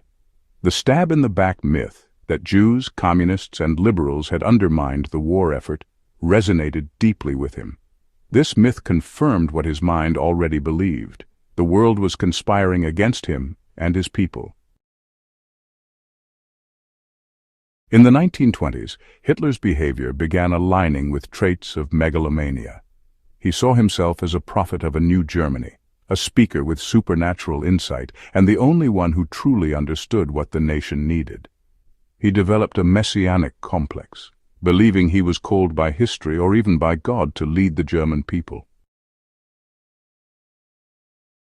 His speeches weren't just persuasive. They were performative rituals, tapping into collective unconscious fears, invoking images of purification, rebirth, and redemption. His hands trembled, his voice rose in tempo, his eyes burned with intensity. Crowds were hypnotized, not just by what he said, but by how he embodied their pain. Modern psychologists, especially those studying dictator psychology, often identify Hitler as a classic case of malignant narcissism. This condition combines grandiosity, exaggerated self-importance, lack of empathy, an inability to care for others' suffering, paranoia, a constant suspicion of betrayal and aggression, a desire to punish those who oppose. He projected his own insecurities onto others. His sexual anxieties became accusations of Jewish impurity. His artistic failures turned into contempt for intellectuals, and his emotional instability was redirected as cold political rationality. In psychology, this is known as projection, a defense mechanism that externalizes inner conflicts. The more fragile Hitler felt internally, the more violently he attacked externally. Hitler's racial ideology wasn't just political, it was psychosexual, emotional, and honestly, obsessive. He believed in this myth of Aryan purity, that a superior race had been, diluted by intermingling. This obsession really took on these quasi-religious dimensions. He viewed Jews not just as different, but as corrupting forces. They were painted as parasites, manipulators, subhuman. His speeches turned them into monstrous archetypes, not individuals. This kind of dehumanization was, in a way, psychological preparation for mass extermination. To kill a person is, well, difficult, but to kill a symbol is easy. Hitler's personal life was almost entirely devoid of intimacy. He had no close friendships. His romantic life was secretive, often strange. He maintained power imbalances in all relationships. He had a long-term relationship with Eva Braun, but he rarely saw her. He never married her until the last day of his life. She was kept hidden from the public, as if, acknowledging vulnerability would fracture his image. Control was key. He even dictated the vegetarian menus for his inner circle and designed the stage lighting for rallies.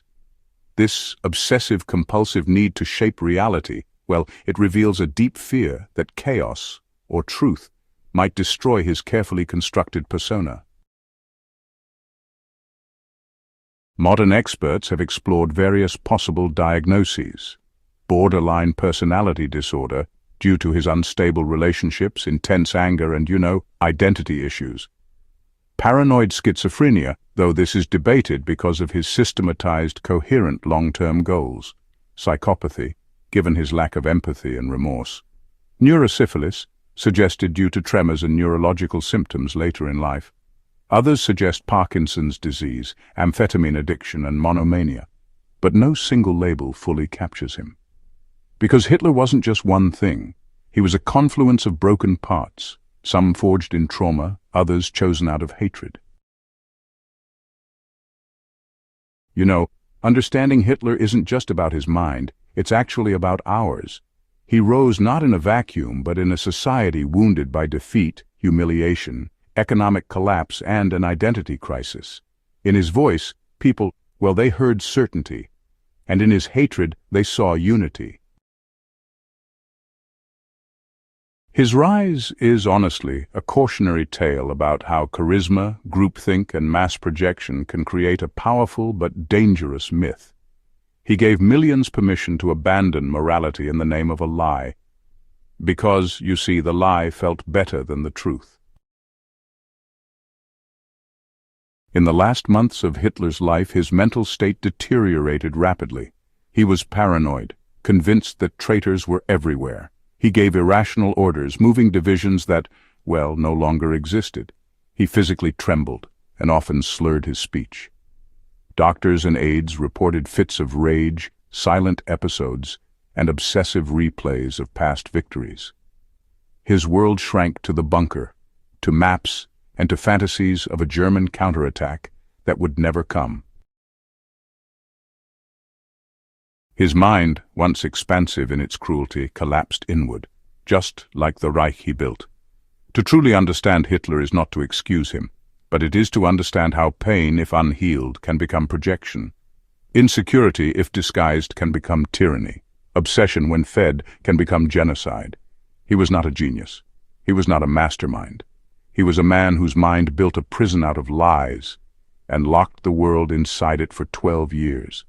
And that is perhaps the darkest lesson, that monstrous acts do not always come from monsters, but from deeply broken people who believe they are heroes.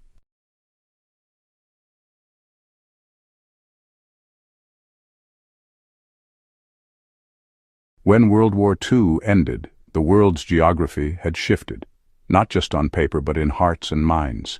Germany was split, Europe was wounded, and two superpowers, the United States and the Soviet Union, emerged to fill the vacuum Hitler left behind. But it wasn't just geography, it was ideology that cracked open. Hitler's actions exposed the failure of nationalism when mixed with racism, the danger of unchecked propaganda, and the perils of obedience without conscience. In response, the world began redrawing its rules. In 1945, with cities in ruins and nations in mourning, leaders from across the globe gathered in San Francisco. Their goal? To prevent another Hitler. The result? The United Nations. Born from the ashes of war, the UN was designed to mediate global conflicts, promote human rights, and protect the dignity of nations large and small. The Universal Declaration of Human Rights, adopted in 1948, was a direct response to the atrocities of Nazi Germany. The Holocaust had forced humanity to ask, how do we ensure this never happens again? And in that question, global unity found its most fragile beginnings. Hitler's invasion of the Soviet Union did more than provoke war. It sowed the seeds of mutual distrust between East and West. Once allies against a common enemy, the United States and Soviet Union soon turned to enemies themselves. From 1945 to 1991, the world lived in the shadow of the Cold War nuclear arms races, proxy wars in Korea, Vietnam, and Afghanistan, spy networks, and ideological propaganda. Though Hitler was gone, his legacy remained in the structures of fear he helped build. His aggression had made clear the consequences of appeasement, and in that clarity, a new kind of paranoia was born. No part of Hitler's legacy is more direct, more tragic, or more complex than the Holocaust. 6 million Jews murdered, families erased, communities vaporized. In the aftermath, global sympathy and moral obligation led to the creation of the State of Israel in 1948. This act reshaped the Middle East. It created new alliances, new conflicts, and a new chapter in Jewish history, but also new tensions that continue to this day. In many ways, Hitler's anti-Semitism helped solidify the Jewish identity in the modern era, not by celebration, but by survival. The medical horrors committed under Hitler's regime, experiments on twins, sterilization programs, and torture in the name of science, shocked the world into ethical awakening. In response came the Nuremberg Code of 1947, establishing principles for human experimentation. Greater emphasis on informed consent, a wider cultural reflection on moral responsibility, and not just in science. Philosophers, psychologists, and theologians all asked, how could ordinary people participate in such evil?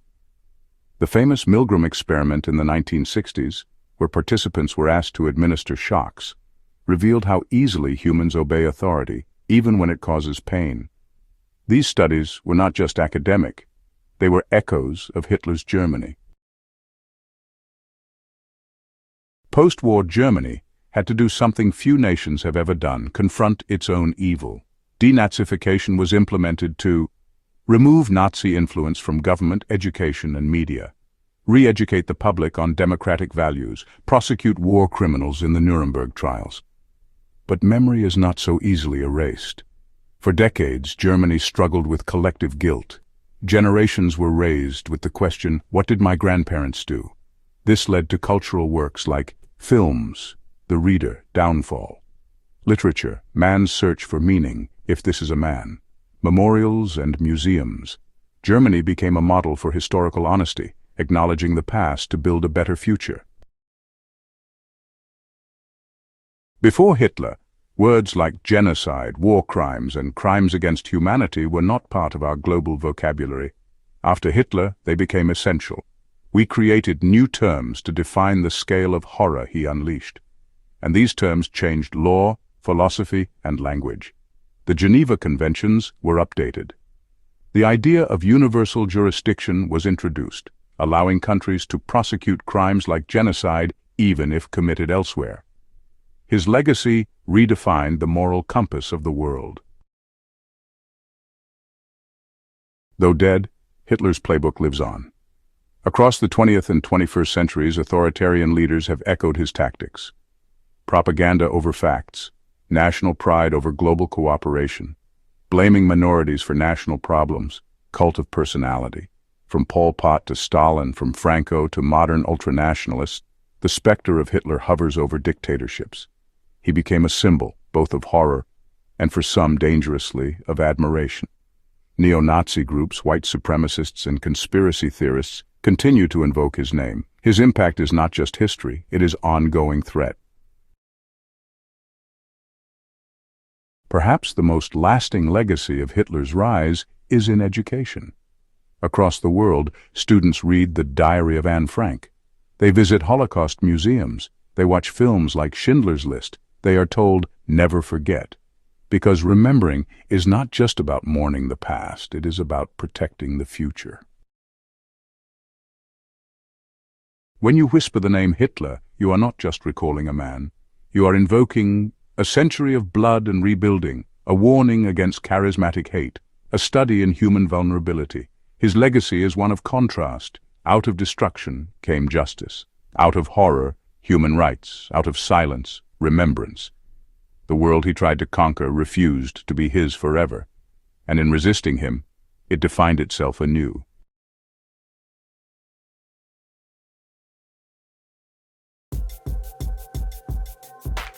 From Hollywood thrillers to late-night comedy sketches, Adolf Hitler has become the default villain of Western storytelling.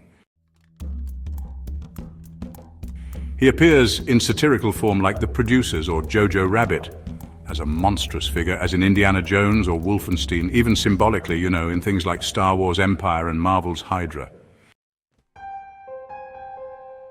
But this portrayal isn't only entertainment, it reflects a deeper truth. Hitler is the moral boundary we measure evil against. The question, is this like Hitler, comes up whenever a leader becomes too authoritarian, or a policy just feels too cruel. He's a yardstick of infamy, and with every retelling his story, well, it just echoes louder. In Germany, strict laws forbid Nazi symbols, Holocaust denial, and the glorification of Hitler. In schools, children study his crimes in painful detail, often visiting concentration camp memorials by adolescents. This is part of a national commitment to Vergangenheitsbewältigung, which means coming to terms with the past. In contrast, some countries downplay the Holocaust, equate Nazi crimes with other regimes, or emphasize nationalist narratives.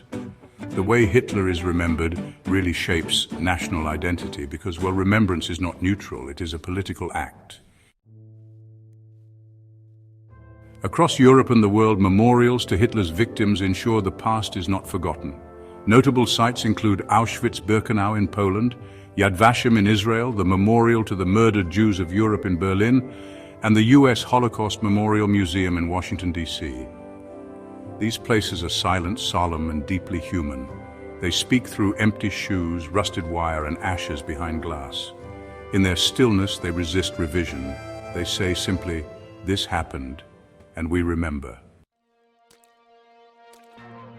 Beyond pop culture and politics, Hitler remains one of the most intensely studied individuals in history.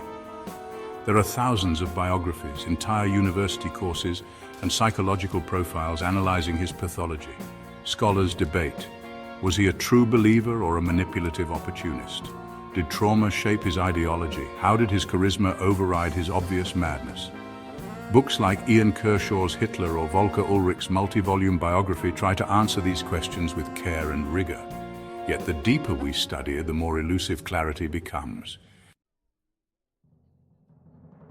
From the very beginning, satire was used to fight Hitler. Even as early as the 1930s, figures like Charlie Chaplin created bold parodies. The great dictator mocked Hitler's arrogance and cruelty with wit and humanity. Modern comedians continue this legacy, using humor not to trivialize but to strip Hitler of mystique. Because humor in the right hands is power, it reminds us the tyrant is still human, fallible, mockable, and laughter, when paired with truth, can disarm fascism. Few pop culture pieces illustrate this better than the now infamous bunker scene from Downfall. Originally a serious depiction of Hitler's breakdown, it became one of the internet's longest-running meme templates. Why? Because it revealed how easily fear can be mocked, how fascist power collapses into absurdity, that evil, stripped of its uniform, often looks like a tantrum. This meme achieved what decades of fear could not: domestication of terror. But it also reminds us how thin the line is between remembrance and ridicule. In some circles, Hitler's image persists not in critique, but in fetishization. Neo-Nazis and white supremacists worldwide resurrect his ideology in coded language. 1488, the final red pill, Heil Victory. They build online forums where his ideas are normalized, sanitized, and glorified. To them, Hitler is not a warning, he's a blueprint. This cultural survival is why memory must stay vigilant. Every joke, every story, every classroom discussion must hold the weight of 6 million souls. Adolf Hitler is dead. But the world still speaks his name, not in reverence, not in redemption, but in the slow, careful tones of those who know that history is a fragile thread. Every film, every joke, every lesson, every silence is a choice, to remember or to forget. And in that remembering, we hold the mirror, not just to him, but to ourselves.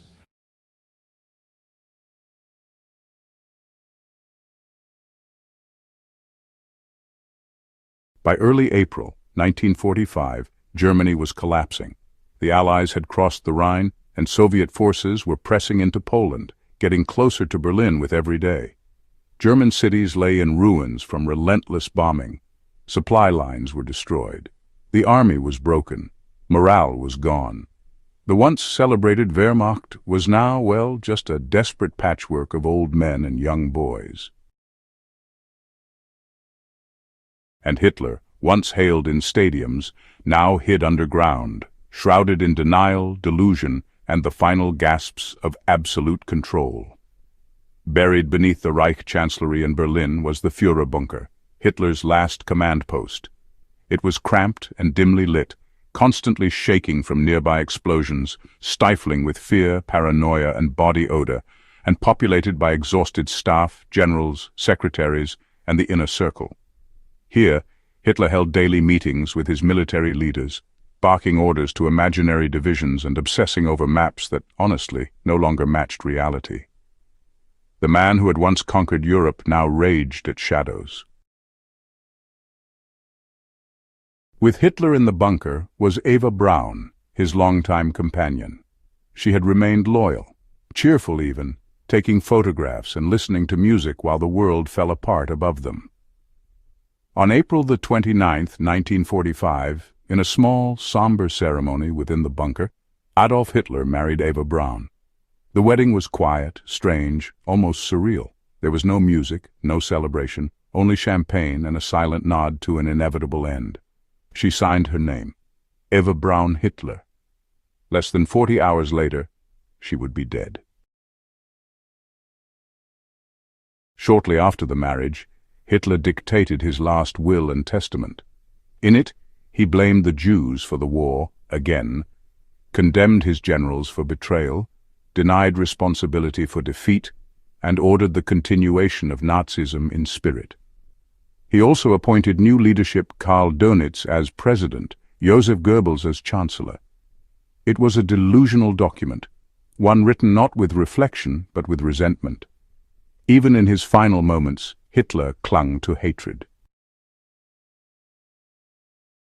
By April 30th, 1945, Soviet troops had reached central Berlin. The Battle of Berlin was a brutal siege. Artillery pounded the city without pause, Soviet tanks crushed barricades and buildings, and German resistance grew more desperate by the hour.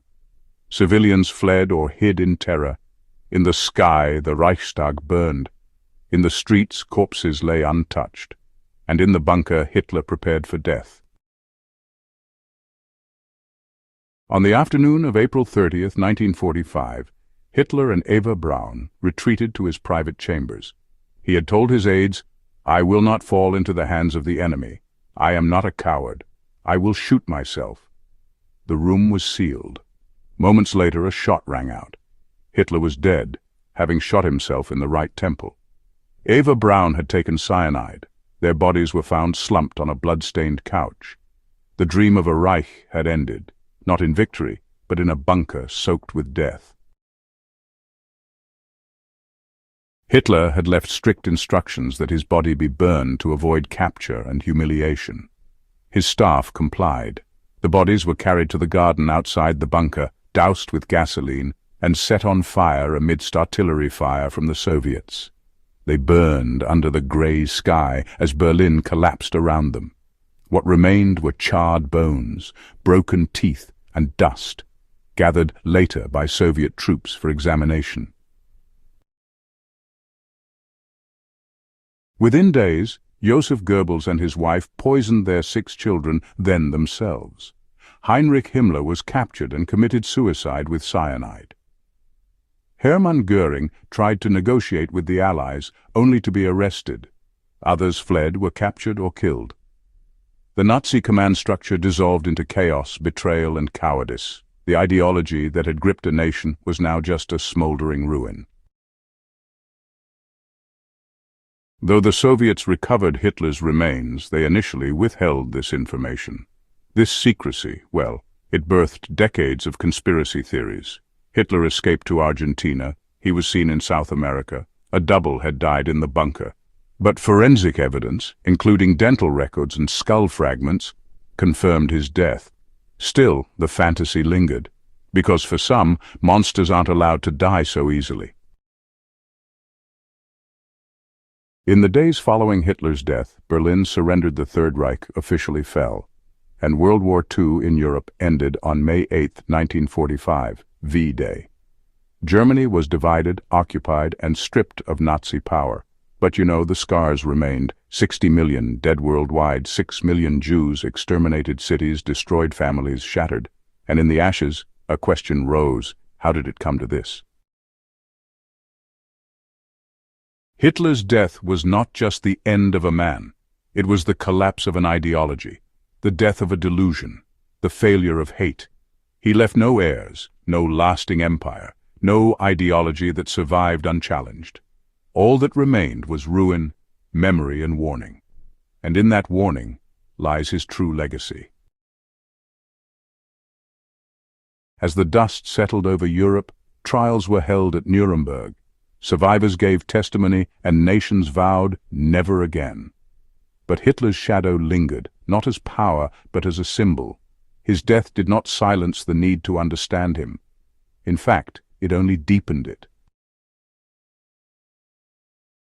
Adolf Hitler, once cheered by millions, died alone, with only cyanide, a pistol, and a burning city to witness his final breath. He left behind the wreckage of nations, a blueprint for tyranny, a history to be studied, feared, and never repeated. He entered history not as a man of greatness, but as a monument to mankind's capacity for darkness. And with his death, the world exhaled. But honestly, it would never be the same.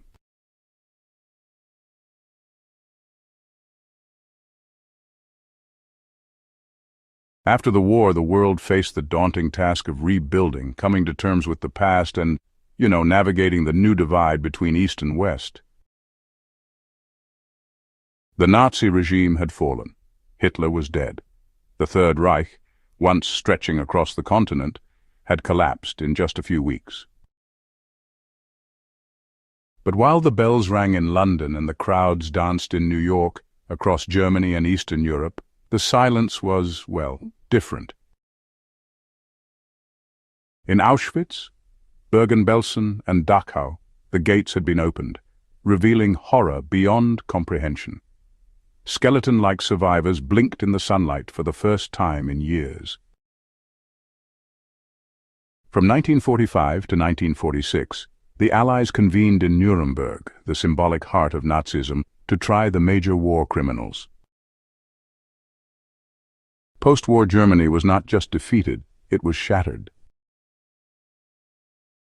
The Allies had agreed at Yalta and Potsdam to divide Germany into 4 zones: American, British, French, and Soviet. The Cold War was born not just from ideology, but from the ashes of Hitler's war. After Hitler's death, Nazism became a poisonous relic. In 1948, in the shadow of Hitler's crimes, Israel was born. From the wreckage of war came new institutions. The United Nations was founded in 1945. The Universal Declaration of Human Rights was adopted in 1948. The Geneva Conventions were strengthened. In post-war Germany, a moral question took root. What did we know? As time passed, the world began to study Hitler not as a man, but as a phenomenon. But this duality between horror and trivialization raised concern. In the end, the world after Hitler was not one of immediate peace. The world changed forever, millions lost. Adolf Hitler left behind no dynasty.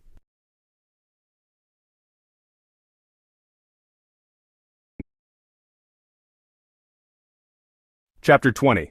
Who was Adolf Hitler? A psychological and historical dissection. The early foundations: isolation and obsession.